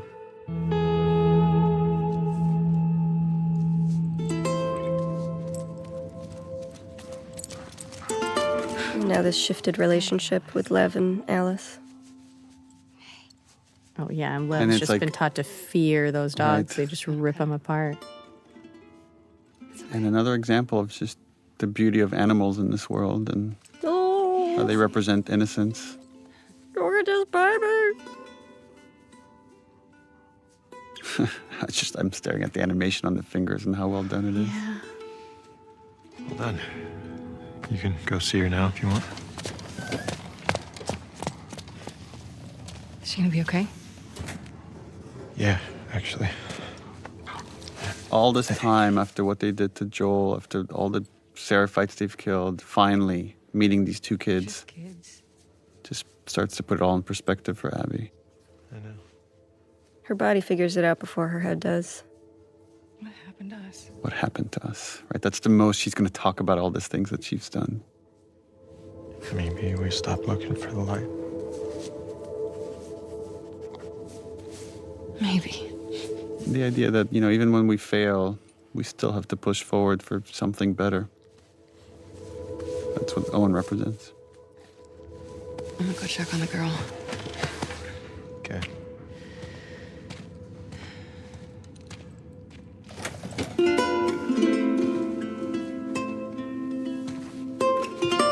Something so beautiful and sad here when we reveal the missing arm and this exchange of a smile between these two characters. Another time I'm going to sound like a broken record, but it's just, I love showing off your performances with no dialogue. It just makes our job easier as writers. Just leave out the writing. That's the secret to good writing. Leave out the writing.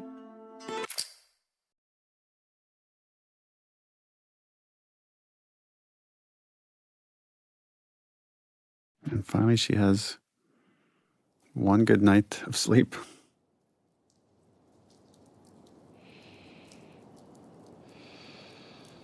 Yeah, but consciousness is about to slap her in the face.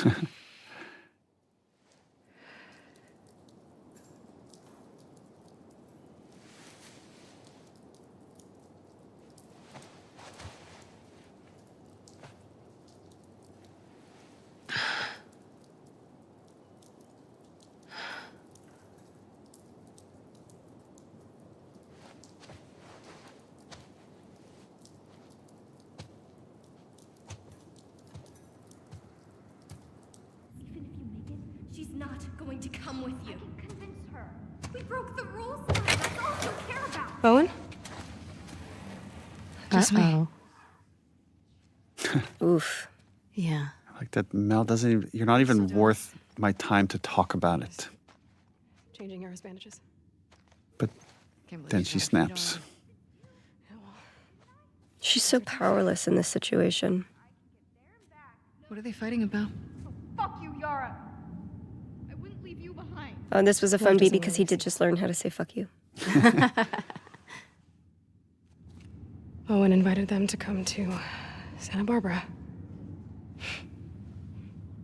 That is very Owen.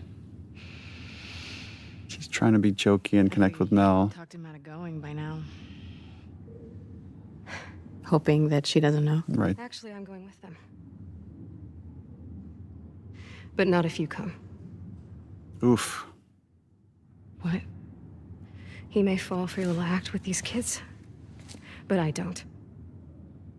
There's nothing to fall for. Isaac's top scar killer suddenly had a change of heart. It's such an insult, right? But it's like, she probably deserves it. But the idea that she's only being nice to these kids to earn favor with Owen. You're a piece of shit, Abby. You always have. It's so sad that she doesn't fight back because she probably agrees with her. Oh, fully. Fully. Well, I think Mel is also calling into question, like, can characters change? Can people change? We see it with Joel, but it happens so rarely, right? And so many of our characters are myopically focused and can't change no matter what. So I understand why she feels like this must be bullshit. But she finally feels like, oh God, I'm doing the right thing. I'm finally doing the right thing. Maybe I can be better. And then like this Abby? Instant back to reality. I like that showing emotion in this world is somehow a weakness. Nice shirt. We iterated a lot on what was on that shirt. We had, Yes. I just remember we had thinking the same thing. all these different designs that were just too distracting, and finally we ended up with something pretty subtle. How's your arm? Because she'd need an aquarium shirt. Why does that otter look so sad? Otter lost its arm too. Lev coming around? He will. I remember a conversation I had with Victoria here about Yara's motivation, how she's she feels like she needs to repay Abby in some way, and she's complimenting her, and she's pulling her in to like find Lev. But more for Abby's sake than for actually finding Lev.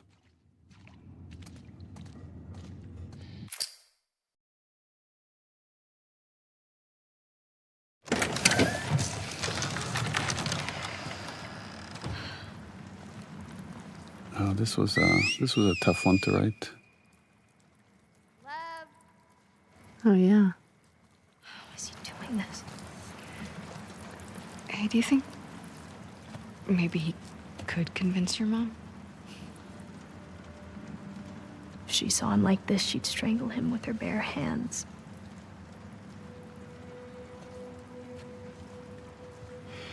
The conflict between love and duty, of like the love a mom should have for her kids and the duty she has for her religion. I heard some of your people calling him Lily. I like here that Yara is the practical one. She sees the world as it is, and she sees the consequences as they are. And in some way, in another universe, she and Abby would be wonderful enemies because they are both strong, myopic soldiers, right? But for Yara, the risk to Lev's life is worth giving everything up. I told him he had to keep it to himself. And the guilt, right? This guilt here. I was hoping he'd snap. Well, it's that it's also Yara has greater love for Lev than their mom had for Lev. That this moment that she's describing here is what made her lose faith. One of the men was suicide. And we don't talk about it, but I think the difference that I see between Yara and Lev is that Yara has lost her faith, and Lev has just refocused it, went back to the origins, to the writings, and sees how it was corrupted. So stupid. This is another one of those scenes. I thought Victoria here just knocked it out of the park. Yeah. Yeah. I want to find something to cheer him up. I like these in these action games. Sometimes having a goal of like, oh, let's find a toy to cheer up a kid, and that becomes your gameplay objective.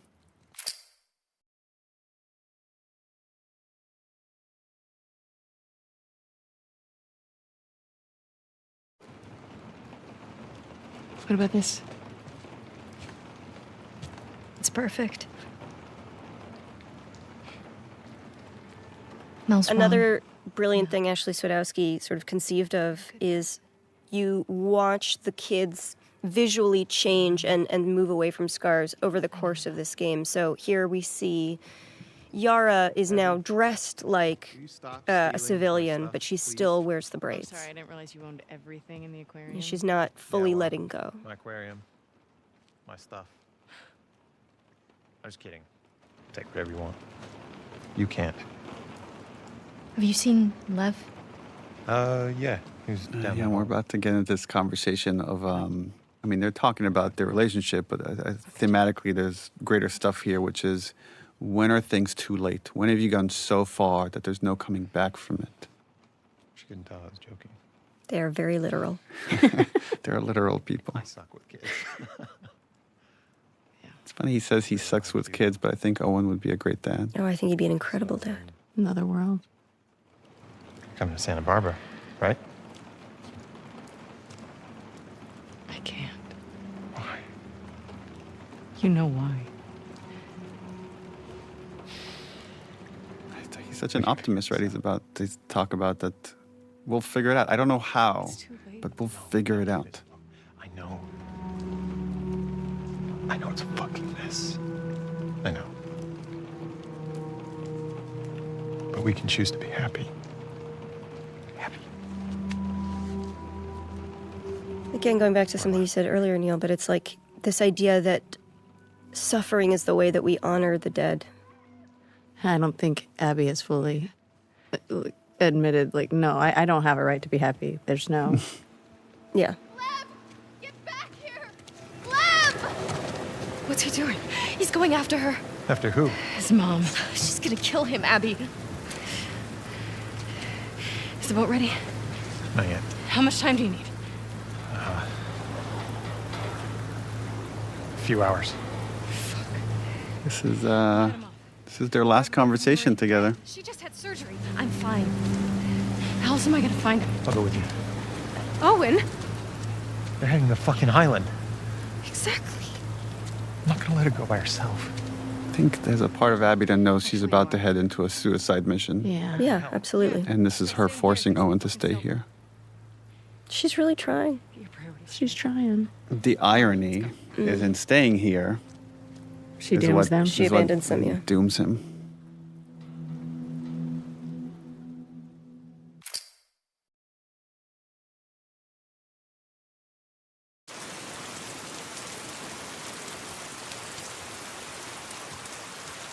I don't know when it is in gameplay that you realize, like, oh God, I killed them all as Ellie. You know what I mean?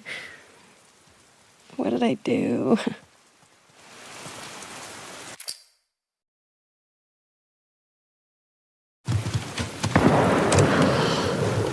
Is that a sniper rifle? Uh-oh. Stay on the dock. I'll go get a boat and pick you up here. No, I can help. Not with this. Girl, you have one arm. She is so tough. She's badass. But yeah, Abby doesn't want any more blood on her hands. So just like with Owen, she wants Yara to stay behind.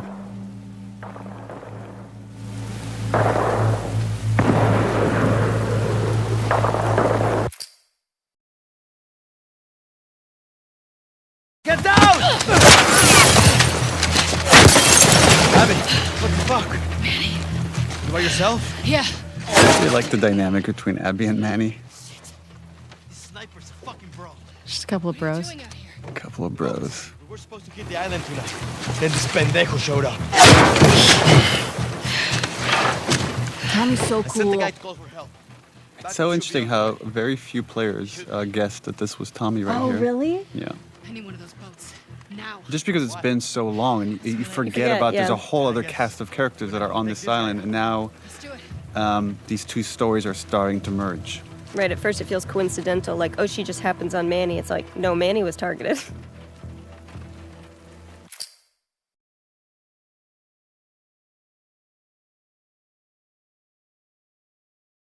The revelation, it's Tommy.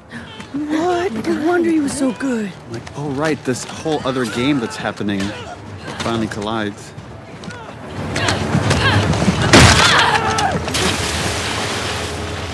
If you don't see a character die on screen, you should always question their death. That music is so ominous.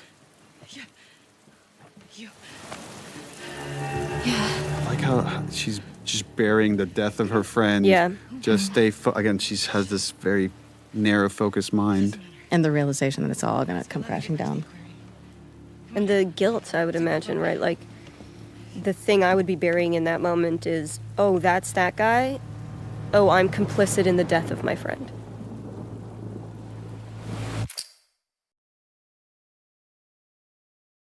There's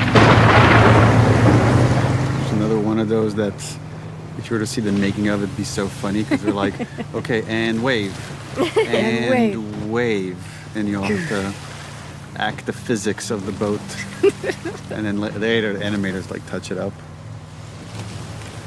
In the earlier days of this game, there were 5 days that the girls were sort of doing their thing in Seattle.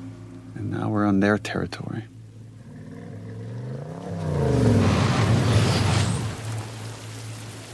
There was a whole day where Ellie would go to Scar Island to give you this opportunity to see them in the same nurturing way that we would see the stadium, where you get to see them take care of their children and their seniors, and you get to see them farming, and you get to see them be human people. But we cut it because ultimately it didn't shift Ellie's journey.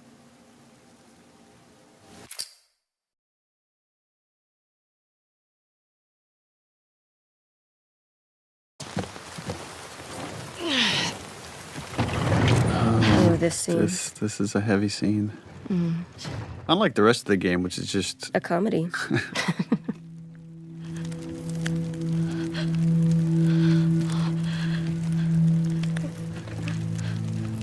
That shift right there for Yara is really nice, of going from grieving to protecting. Consoling, yeah, that's right. Those cuts. And she knew it was going to happen. She knew that's what the outcome was going to be. She started chasing Lev's an optimist. Trying to make her stop. He's just pushing her off of me. She hit the table. With everything that baby Lev has been through in this past week, this is truly the death of his innocence. Mm-hmm. Now these three have become the us, and the WLF is about to become the them. There's this little connective tissue right here of, or this moment of connection between Abby and Lev that I love, that she hands him the bow. Just the exchange, again, this exchange between them. My baby. Sweet baby. All she can do is arm him.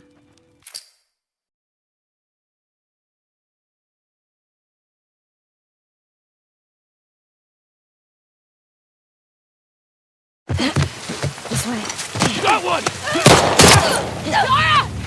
Oh, this is the... Yep. So right, originally you would come into this island, and this is where we would have killed Lev, and we had these concepts of stone mound graves, and that you would find Lev being buried in one. But instead, we flippity-flopped it. It's funny. It's like Abby stopping Lev from doing the thing she couldn't even do, is grieve for the person she loves. And there's our second Isaac scene. Well, not a good look. This was really fun watching you guys play this back and forth. It's like every other time you've been able to reason with Isaac, but He saved my life. he's at the end of his rope. He's not one of them, please. Abby, move. God damn it, he's just a kid. Isaac doesn't see a kid, you know? You have 3 seconds to get away from that scar. 1. You really gonna shoot me? 2. I'm not fucking moving. That facial expression was great. No! What the fuck? And Jeffrey Wright gave us a lot of deaths, a lot of falling in all these different ways. I remember that. This was another one of those where we wanted to make the volume feel bigger and run with the characters.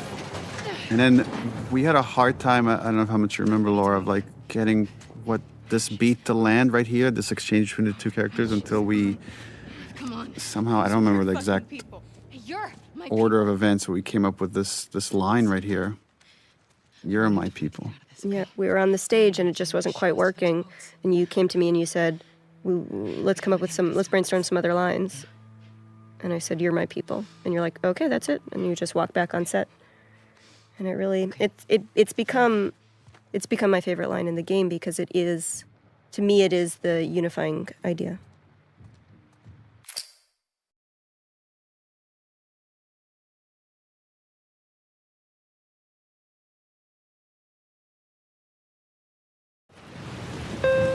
This one here is actually one of my favorite scenes in this game. I agree. This one's really great. It's just the visuals, the exchange, how far we've come. Just the idea that he's cold. The weather. She's so Joel here. She's just such a dad here. This is, again, this is one of those things that's very easy to write on the page. She takes her jacket off, she wraps it around Lev. Very hard to execute and make it look good.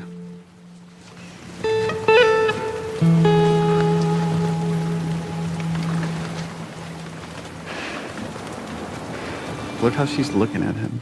Well, it's like now she's looking at a small version of herself, right? Yeah. She knows what it is to see your parent dead, to see your world burn, and now she's just got to helplessly watch another person do it.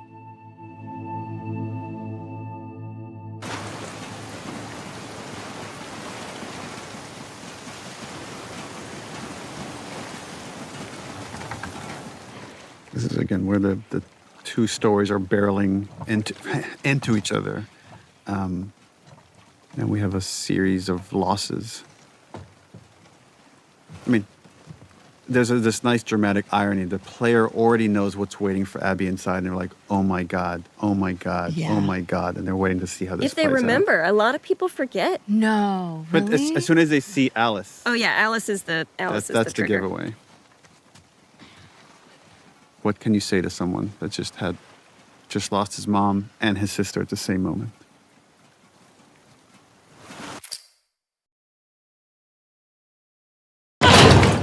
Alice is the only dog that actually has to die in the game, which was a fun thing during press when people would be like, why do you want us to kill dogs? And it's like, you don't actually have to in any of the setups. They're all voluntary kills, but Alice is the only requisite one. I'm pretty sure we're always careful to say you don't have to kill dogs, but we didn't say you don't have to kill a dog. Dog. The cutest dog that you play fetch with.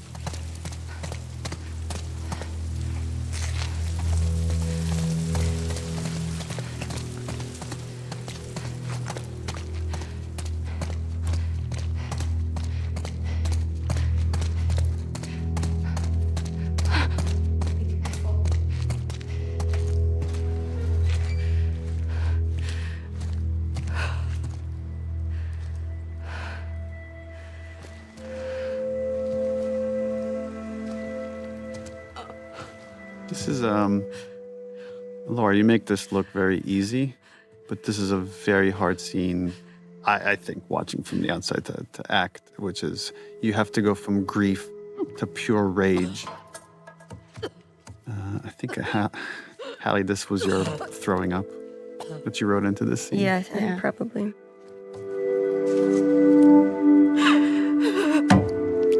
It's such a great visual of how much grief somebody can take before your body just rebels against it. This little, the way he says Abby here. Abby. Almost afraid to show her this might lead to the people that did this. And of course, this was Ellie's mistake of dropping the map here in her panic attack. And and the music is doing a good job of just taking you internally into Abby's head.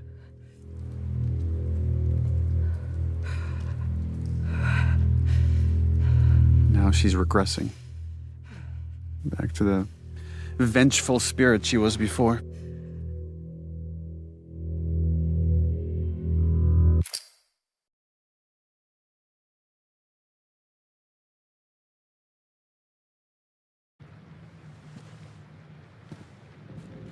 Our main characters collide, or about to collide.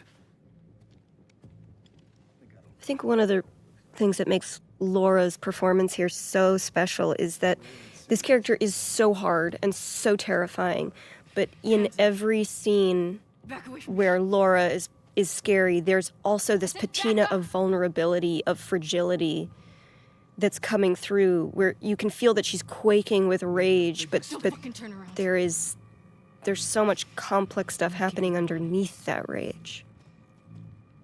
It's really great. You're not bad. It's funny because it's the same way I feel about Ashley's performance. So there's always this. Just that rage feels so real. She's so good too, like fucking one shot.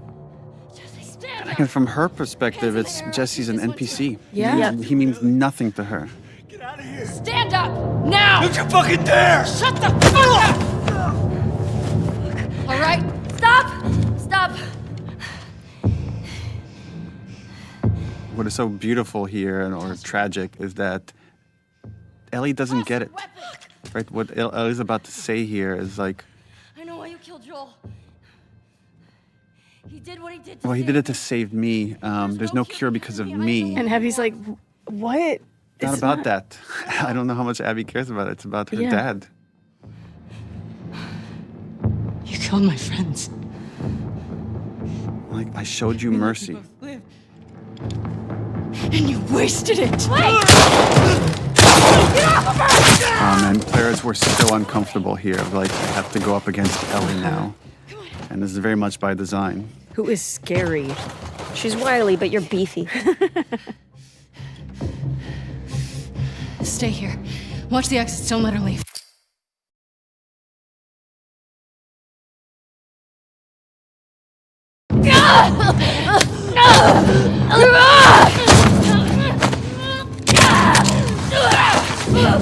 If I remember correctly, Ashley, we had you like have water in your mouth when you delivered some of the lines here. 'Cause your mouth is meant to be filled with blood. Yes. Wow. Okay, because I remember I was, as my usual, I was like, why am I just laying here? I would try everything I could to try to get up and go save her. So I think the water and having that and having sort of showing or being able to hear how messed up Ellie is in that moment. This is the other scene that lives in my head. The knife to a pregnant girl's throat. It's so terrible, but in her mind, like, Ellie just intentionally killed her pregnant friend, and Mel is so visibly pregnant. And the fact that Abby does not kill them shows that she's kind of in a little bit of a better mental place, I think, than Ellie is. Yeah, Well, she's she's grown also a got little her bit. moral compass, like, yes, right in front of her. Yeah. There's like Yeah. two versions of love right in front of her. One Yeah. is a destructive one of like wanting to do justice by the people that I've lost, and the other one is wanting to do right by this kid that I've come to be their protector. And she Who's already chooses. seen too much violence, who's already experienced too much wrath, right? It's like he needs peace.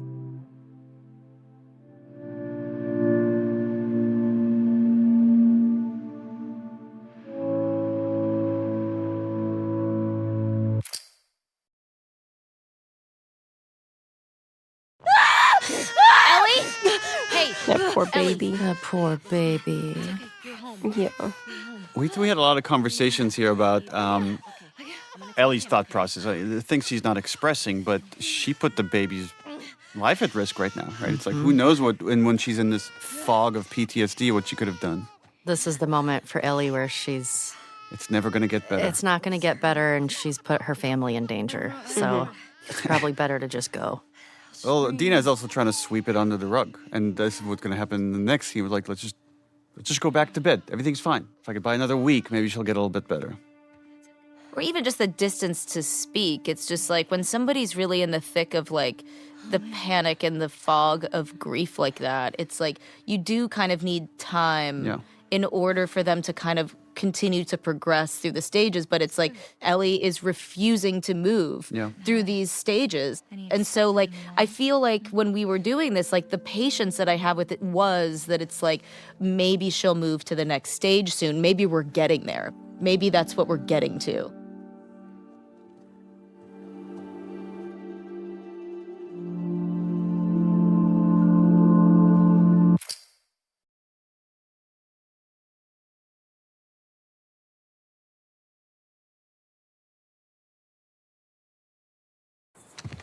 I don't know if we ever talked about this, but we had a whole different version of this part of the game where it was Maria that showed up. Yeah, but we felt it would be more intimate if it were seeing how broken Tommy was. Well, it should be like feel more the guilt of like seeing the damage on Tommy and having Tommy been changed over this year since he got back to Jackson, of like the guy that wanted to protect Ellie and not go on this quest for revenge is now guilting her into it. I like that you're coming in late and you're seeing that this man has been very broken, and we're getting a sliver of how the abuse he experienced and the things that he did in Seattle have irreparably damaged him. And he's standing right in front of Ellie, and Ellie is looking at how irreparably damaged this man is, and she's like, yep, let's do that to me too. I'm willing to see the ghost of my future. That's the fate I deserve. Sorry. Nah. We talked about it a lot, and yeah, it's what we both want, so. Well, the other thing we were talking about is the other big Ellie-Tommy scene is after Joel's death and how they can't look at each other. And then this happens again here. Once he asks her to go, she can't look at him. I think it's a confrontation thing, or when I'm feeling anger, I get uncomfortable, like I don't want somebody to see it. It's also the shame, right? Of the shame of... Yeah. I'm letting you down. I'm letting Joel down. I'm letting myself down. Yeah. Described her as built like an ox, traveling with a kid with scars across his face. He said they're living... I also think that there's something important in the scene for Dina, right? Because Dina has been such an amenable partner through so much of this game and their journey, and even when Ellie's off the deep end, Dina is a nurturing force. And here she's finally drawing the line. We're done with that. She's finally like, we're done with that. I'm speaking for Ellie now. There's a line here, and you've crossed it. And like the rage I felt too when he keeps going, I was like, it's insidious. You know, it's like he came and brought the virus back into the house, and now she's sick again. Think of all the guilt he's carrying. He failed to save Joel. He failed to save Jesse. He failed to get Abby. He's fucked up. His marriage has fallen apart. All he has left now is this revenge. That's it. Well, it also it goes back again to that ego thing where it's like, you asked me to do this and I did it. I went to Seattle. Now I'm coming back for you to pay up, and you're going to be a little bitch about it? Well, and again, he's too blind to see the suffering that she's going through.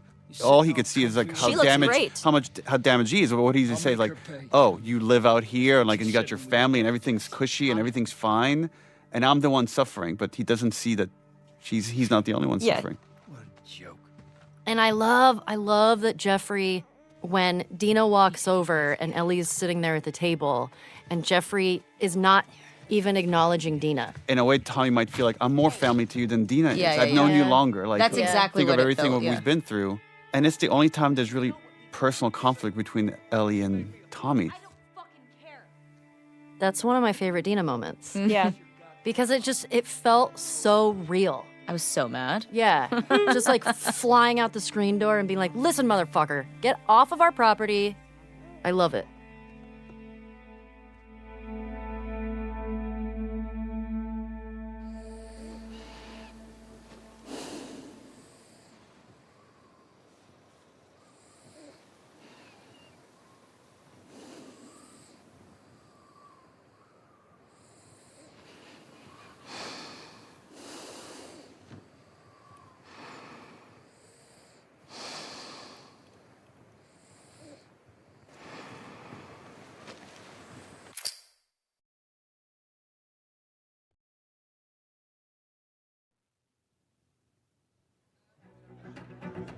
So this was one of the first things we shot for this game. Yep.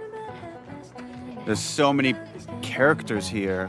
We had to shoot this in multiple batches and then stitch it all together. I did several days just dancing. Yes. Yeah, remember we brought a dance choreographer that spent some time with you, Shannon. Yeah.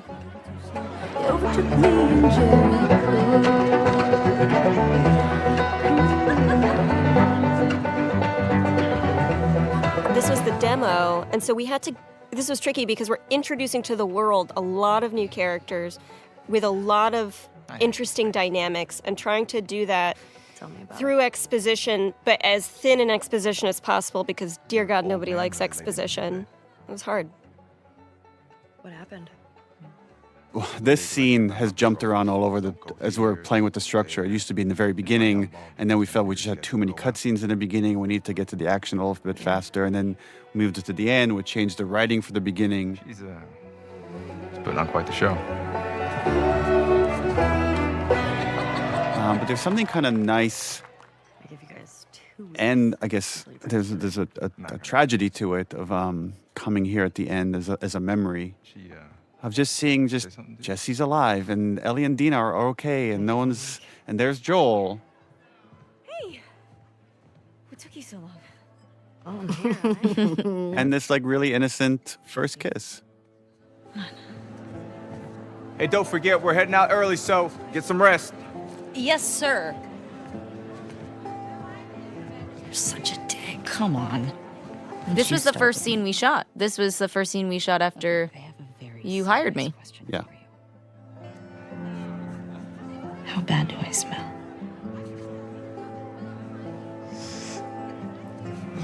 I look at this and I'm just overwhelmed with all the details of the shirt, of sweat stains, of little hairs on the neck, little dimples on the smile. And just, this is hundreds of people of work for months to get this little moment. Sweat and trying to capture. The hair that I put behind her ear is crazy. Yeah. And that has to switch from being physics hair to being hand animated hair It's as soon as crazy. you make contact with it. Whoa.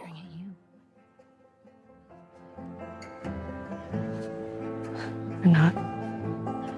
And even just the kissing, like, I mean, it's just, it looks so realistic. Yeah, and it's actually a combination of several performances all stitched together right here. And then the lighting has to change from shot to shot. It's interesting highlighting the bracelet that's back on Dina's hand.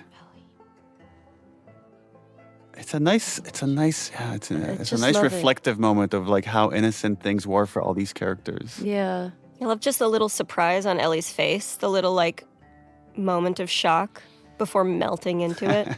And then we're about to get into Seth. And again, Shannon, your rage is so real here. Hey, it's a family event. Fuck are you looking at? This whole interaction was based on one time I was at Blockbuster and I'm just talking to my friend. I'm throwing curse words around, and the dad in front of me had his two kids, and he's like, "Do you mind? There's kids around." And that always stuck with me. I felt such shame having like used curse words in front of these kids. What did you just say? Ellie, Ellie, don't. Get the hell out of here. Get your hands off me. Hey!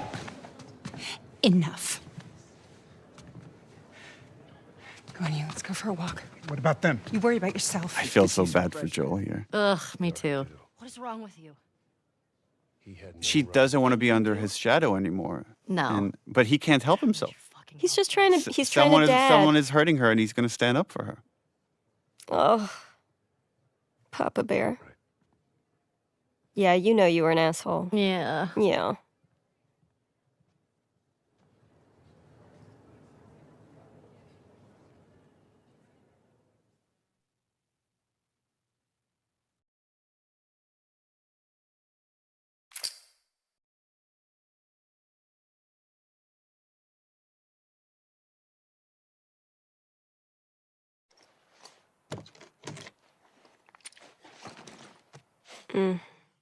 Saddest scene. Yeah, with the first game, right, we're talking about how do you take this obsession of love, of a parent's love for a child, to the end of the line? And then this has the reverse of it, of like, how do you take hate to the end of the line? Which is also like another expression of love. And the engineering of it was that here she has this family that loves her, and it's not good enough because she's letting down Joel in her mind. I love the different energies that you both bring to this scene where Dina is giving it her everything in this fight, and Ellie just has to shut down. This scene, my God. I was so hard to leave you because you were so upset and so broken and so sad. And I was like, I should, my mistake.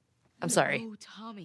I would argue this is maybe Ellie's darkest moment, even though I know where we're going, because this is the choice where she forsakes. This is where she makes the choice. Yeah. And I think she knows there's a very good chance she's going to die on this journey. I guess the thing that we don't talk about is like, I think she's suicidal. Yeah, I think agree. There's the guilt of what The should have pain is happened too at the loud. hospital. That's why she leaves in the middle of the night. She's not saying goodbye because it's clearly suicide. Yeah. When the pain gets too loud, she's not there anymore. She's incredibly vulnerable, but she's completely disassociated, and there is this absolute rejection of everything that is right. I'm just supposed to sit here and wait for At that point, like, you know, you're not talking to the person that you're in the relationship with. You're talking to the grief. And so it's like the convincing comes into like, are you even in there anymore? Like, can I just find you for 1 second? And she's just fully gone. Both characters have very clear goals, and then there's an obstacle, and then they keep ratcheting out. Like Dina just ups the ante over and over and over until the last bit is ultimatum. Even the grabbing of the face. And then she pulls her hands down. Ugh. And that's it, she knows. Philosophically with this game, what we wanted to do was allow our characters to make immoral choices that the audience would not be on board with. Up until now, like, we shed some of the audience of, like, you know, the Nora torture. Some people have issues with that, or certain other kind of violent moments. But here we lose almost everybody. And it is by design in that way of, like, you're now, like, playing this thing that you are not on board with at all. You have to keep going. And in a way that does align you with Ellie.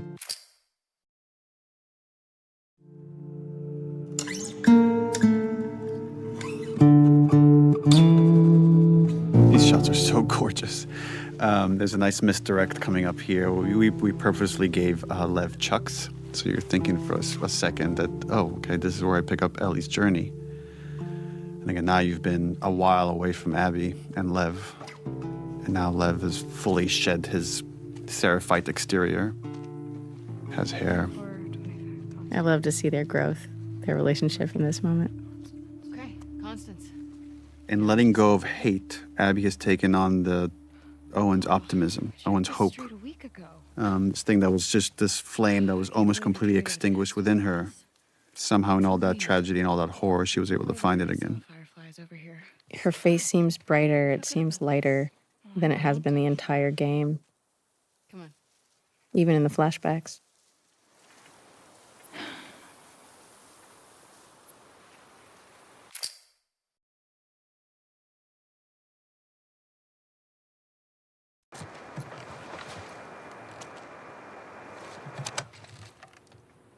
Is this frequency currently in use? This is so small, but I love What? the hope. Again, it's just like she has a bit of hope here, and then it's cranked up to 10 when she hears the fireflies on the other side of this radio. And isn't the firefly on the other side of this radio another Vox Machina hero? Is it really? Yeah. Who is it? Liam O'Brien. Is it? Yeah. He was my fellow nurse, wasn't he? He was. Yeah, we were with the fellow two nurse nurses. in Last of Us 1. Is this frequency currently in use? This is Abby from Santa Barbara. Is anyone out there? There's a nice reaction here that Lev has to Abby's, again, singular obsession of now finding the fireflies. And he's ready to give up. Can anyone hear me? Hello? And she keeps going in desperation. I love artistically how the character models for Lev and Yara were kind of a blend of both of the actors' faces, because now I'm like looking at baby Lev, but I feel like you can see some spirit of Yara still. Is this frequency currently in use? Hello, this is Abby from Santa Barbara. Can anyone hear me? If anyone can hear me, please reply. Please answer. Don't give up. Like that, this was perfectly shot, like we're pulling away from her, that this is how the scene's going to end. 24, 25 constants. We got a tip I about don't a know why base. I get weirdly emotional in this scene. Fireflies. I'm a firefly. Maybe just seeing how happy she is. Where were you stationed? I was part of the Salt Lake outpost. Like that little head shake. God, I'm so awkward. I mean, I guess I'm a firefly. I kind of disavowed them, but that is who I truly am. He was my dad. Well, how about that? We pulled everyone back Like to the satellite Liam's stations. acting right here, like in the reply. How about that? Like, holy shit. 200 strong now, with a few more every month. Owen was right. You're about to get 2 more. How do we find you? It's, oh god, yeah, that's there it is. Approach the large domed building in Avalon. We'll find you. Okay. Look at like the way Lev looks at her. He's happy for her. Looking forward to it. Good luck, Abby from Santa Barbara. Well, it's also like Over and out. there's a possibility of community here again. Yeah. Well, I'm sure everything's going to turn out fine for these two. But it needs to, Neil.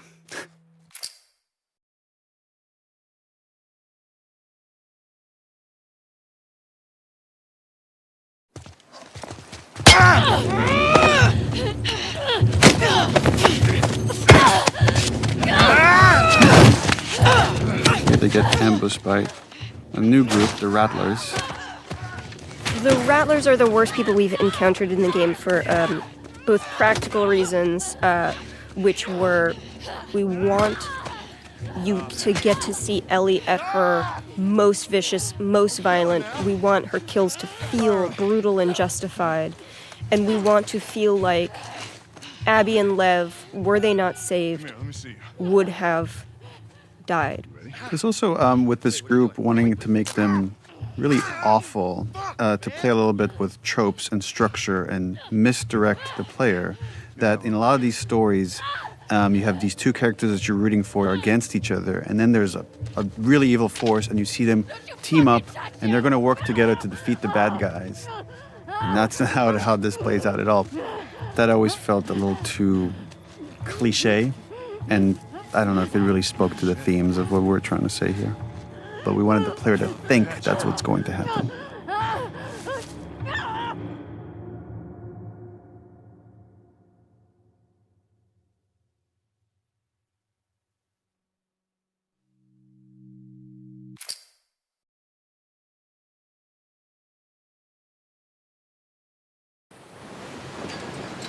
There's a nice economy here of storytelling. Like, we don't show Abby arriving at Santa Barbara with this boat that has become a character of its own in the story. And we're just here with Ellie picking up the tail end of their journey. There's also like a really interesting note here from Abby.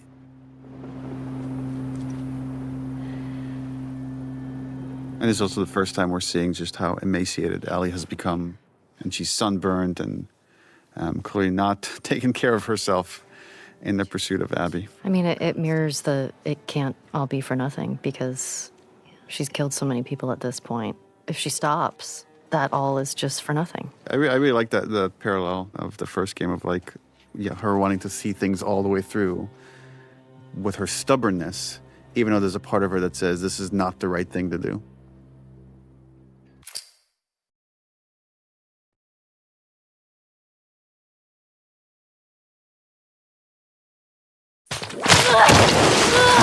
Yes. Nice nice mirror here of the injury Joel had in the hospital in the first game. Yeah, we're constructing this. We wanted to injure Ellie badly. So again, she's choosing the pursuit of this thing over her own health, that she will likely die if she sees this all the way through. I would argue she is dead already. Doing this upside down hair was such a pain. Because they had to, essentially, you can't just move the hair upside down. You have to remodel the whole thing.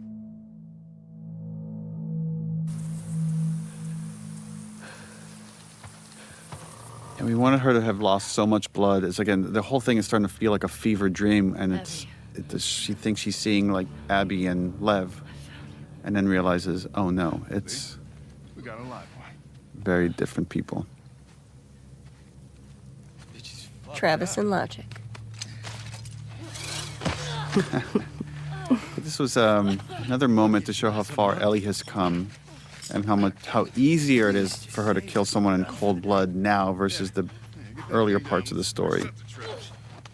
And one more instance where she could use her superpower of being immune to get herself out of these jams. And what she's employing here is very similar to what Nora did to her, which is like try to insult them so they could get reckless, and in that recklessness she'll find the opening.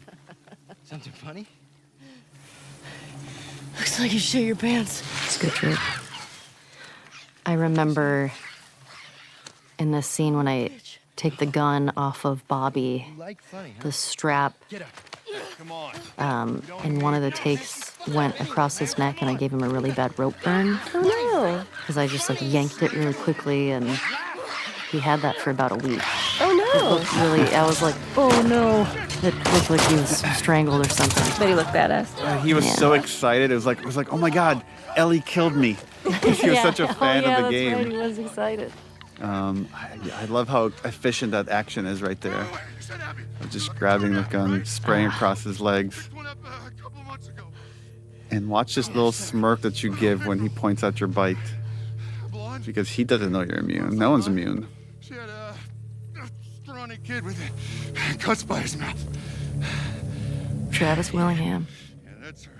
Look at just your face there is like it's like she's getting another hit of her drug, of like, I'm actually back on the trail.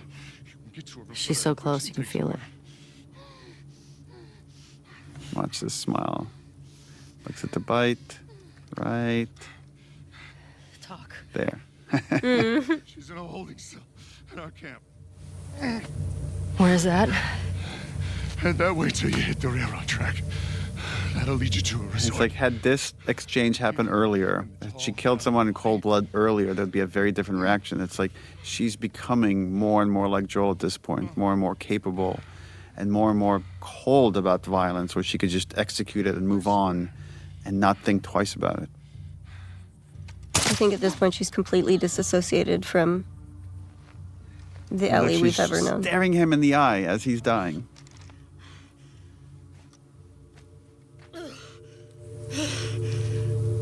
And just a hint that the injury's getting worse and worse. But again, she's not going to stop. She can't. Not yet.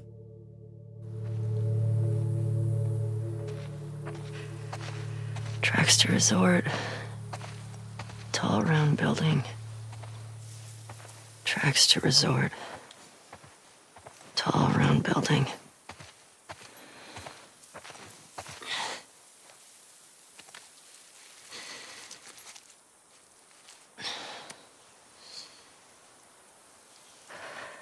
Fuck. Over here! Aim for his leg! We'll go back! Is that a gun? He's got a gun! Go back! God damn it! Shit.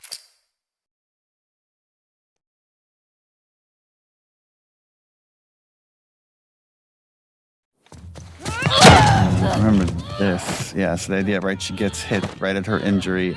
I like how badass this scene is. And the desperation. Ugh. Remember the thumb to the eye. I got the key! This is Matthew Mercer. yeah. Oh, yeah. What I like about this sequence, too, is, like, you can look at everything that Ellie does is so ugly and so brutal and so unnecessary, but had she not come after Abby, who knows if these people would have ever been free? Who knows if this uprising would have ever happened, right? So again, there's these butterfly wings happening because of all of the choices she's made, that none of them are just black and white. You've got this constant gray you have to reconcile with. Oh, they're staring at her like she's some kind of wild animal. Again, like there's this whole crazy thing going on here of like slaves and slavers, and Ellie cares none of that. It's just she's so single-minded about Abby, and pretty soon, like in gameplay, she's gonna just start repeating Abby, Abby. I wonder how much of Ellie is hoping to die in that fight.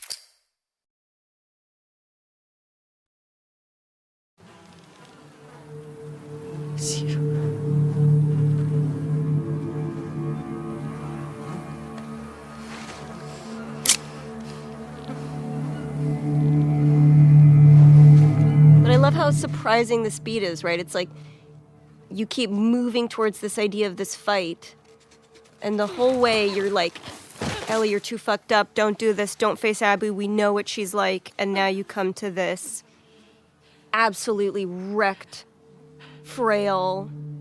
I also love, it's pretty much wordless, and you could tell so much with the performance, what's going on in their heads, and you could see Ellie's confusion and anger and sadness for what she's witnessing.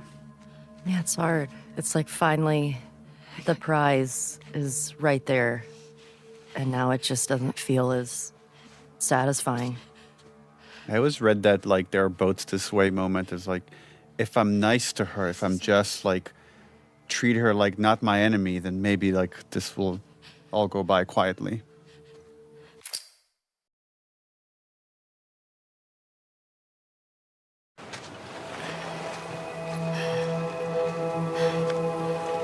To me, this is a really nice mirror beat of Joel with Ellie, Joel carrying Ellie, right? And so you have that invocation, and Ellie just has to watch it, has to watch this embodiment of somebody who represents every good part of Joel. It makes me so sad. This scene, it's just because Ellie doesn't know what to do with all of that anger and that hurt from losing Joel. And now this is the moment. Yeah, because at this point, that's all Ellie has left. It's just this fucked up quest.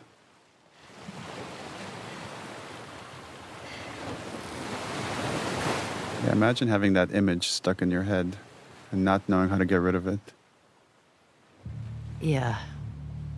And killing somebody else is not going to do it, but you have to get to that point. You have to realize it yourself. We actually had a really fun day. Yeah.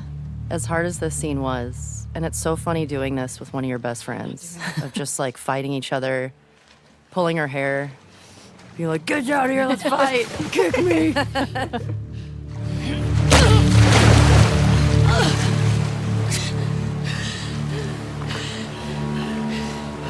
No.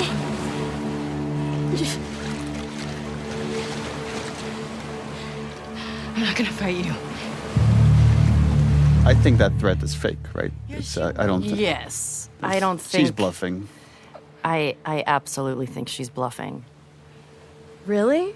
Yeah. Yes, but I agree, but what would have happened if Abby was like, No. no? Like, I feel like she still would have pushed that. I would think she would have pushed that knife in. This is great that there's all these different interpretations. That's so cool. I don't think she would.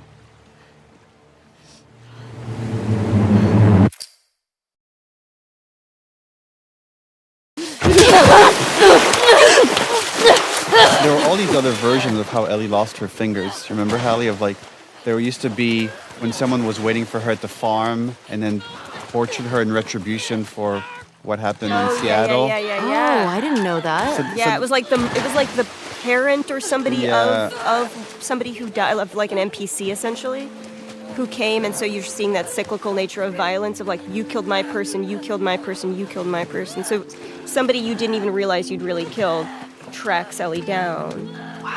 I love how you pin her with your knee. Yeah. So originally, the conception was that Abby dies here.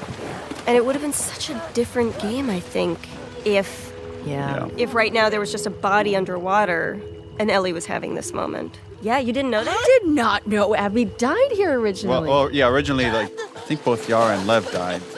And this was just Abby by herself when you meet up with her. And then Ellie kills Abby. Rough. Yeah.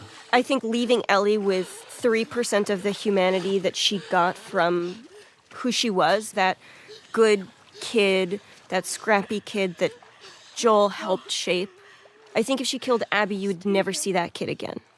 And this gives a hope that she's still in there a little bit and could be maybe revived in the same way that Abby was revived in the right circumstance. I agree. Seeing the reactions, there's people that wanting to know, what was it exactly that made Ellie stop? Is it Lev? Is it this memory of Joel? Is it everything she's experienced? Is it just like Abby's state, that it's not this person that defeated her in the theater? And to me, it's all those things. The way our brains work is so messy. And that's the story was always meant to be very messy in that way, that there aren't these clear-cut answers. To me, that moment is 2 more seconds, this girl is dead. So I already know what this feels like. I can see what I'm going to feel like 5 seconds from now. Yes. And it's no different. Yes. So why?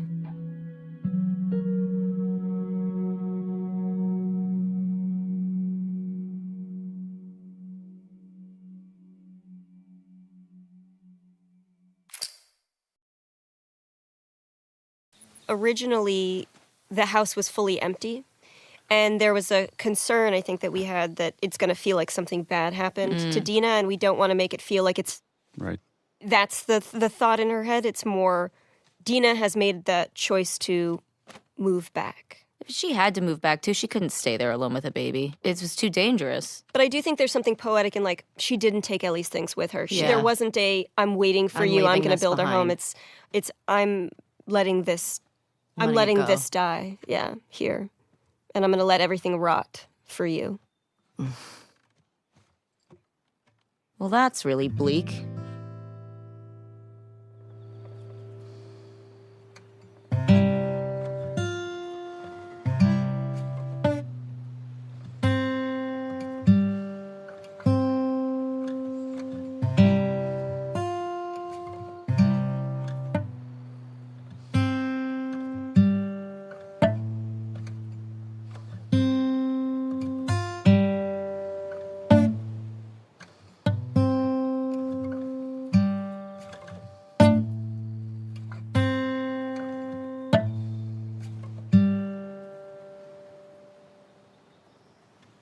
Yeah, we wanted to create a metaphor for the unintended consequences of pursuing justice at any cost. And here we get to feel it of this song that means so much to Ellie, she just can't play it anymore.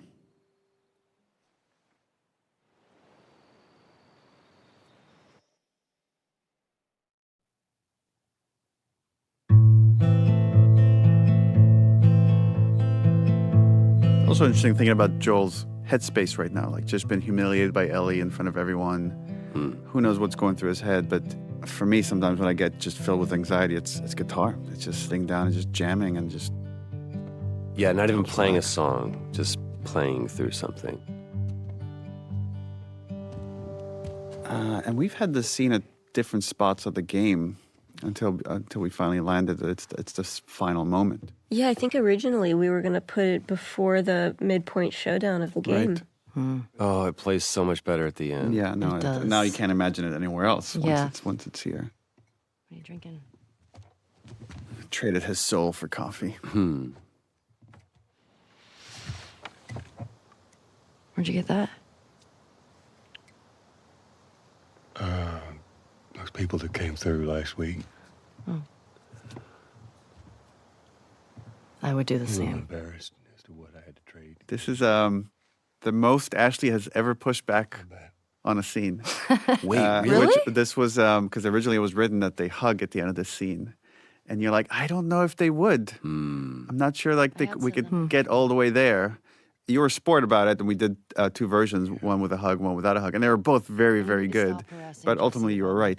They're starting to forgive each other, but they're not fully there. Ultimately makes it more tragic. Yeah. I think that's why she goes on this journey, because it's just like it was never solved. Our relationship was never fixed. Dina. Is she your girlfriend? No. No, that was just one kiss. It doesn't mean anything. I don't know why she did that. But you do like her.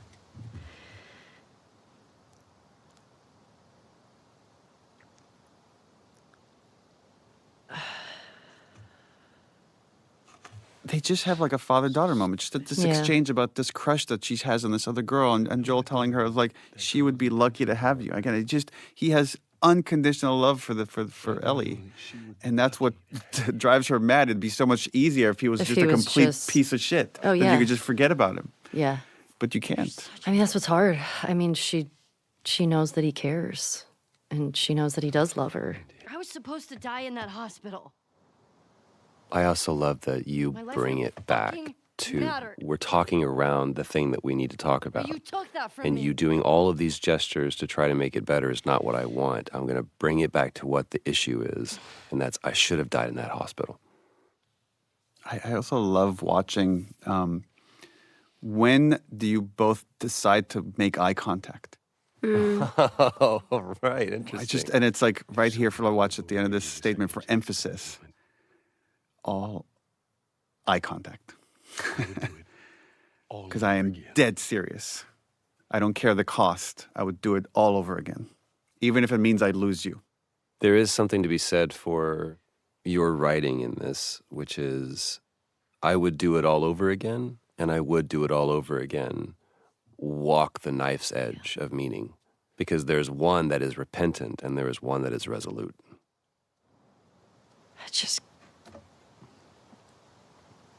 I don't think I can ever forgive you for that. Like this false moment, I can never forgive you for that. And he's ready to accept it. And then he's all of a sudden, but I'd like to try. And then I think the water works for everyone. Yeah. Just start right here. Oh. We did a lot of work of just writing these scenes and not being heavy-handed to talk about theme. But there is something about just the placement of the scene here. And it's a scene about getting over some horrible transgression that one feels. Because there's other things that are worthwhile in this world than just kind of living in this resentment next to the moment where Ellie decides to let Abby go. And whether she fully forgives her or not almost doesn't even matter. It's just she knows there's other things in life that are more worth putting your focus on.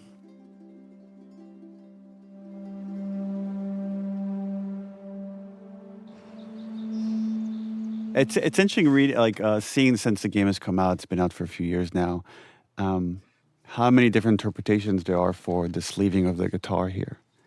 Whether it's she's fully forgiven Joel, or whether she's fully forgiven Abby, or whether she's willing to move on, or whether she just doesn't want to be under Joel's shadows anymore.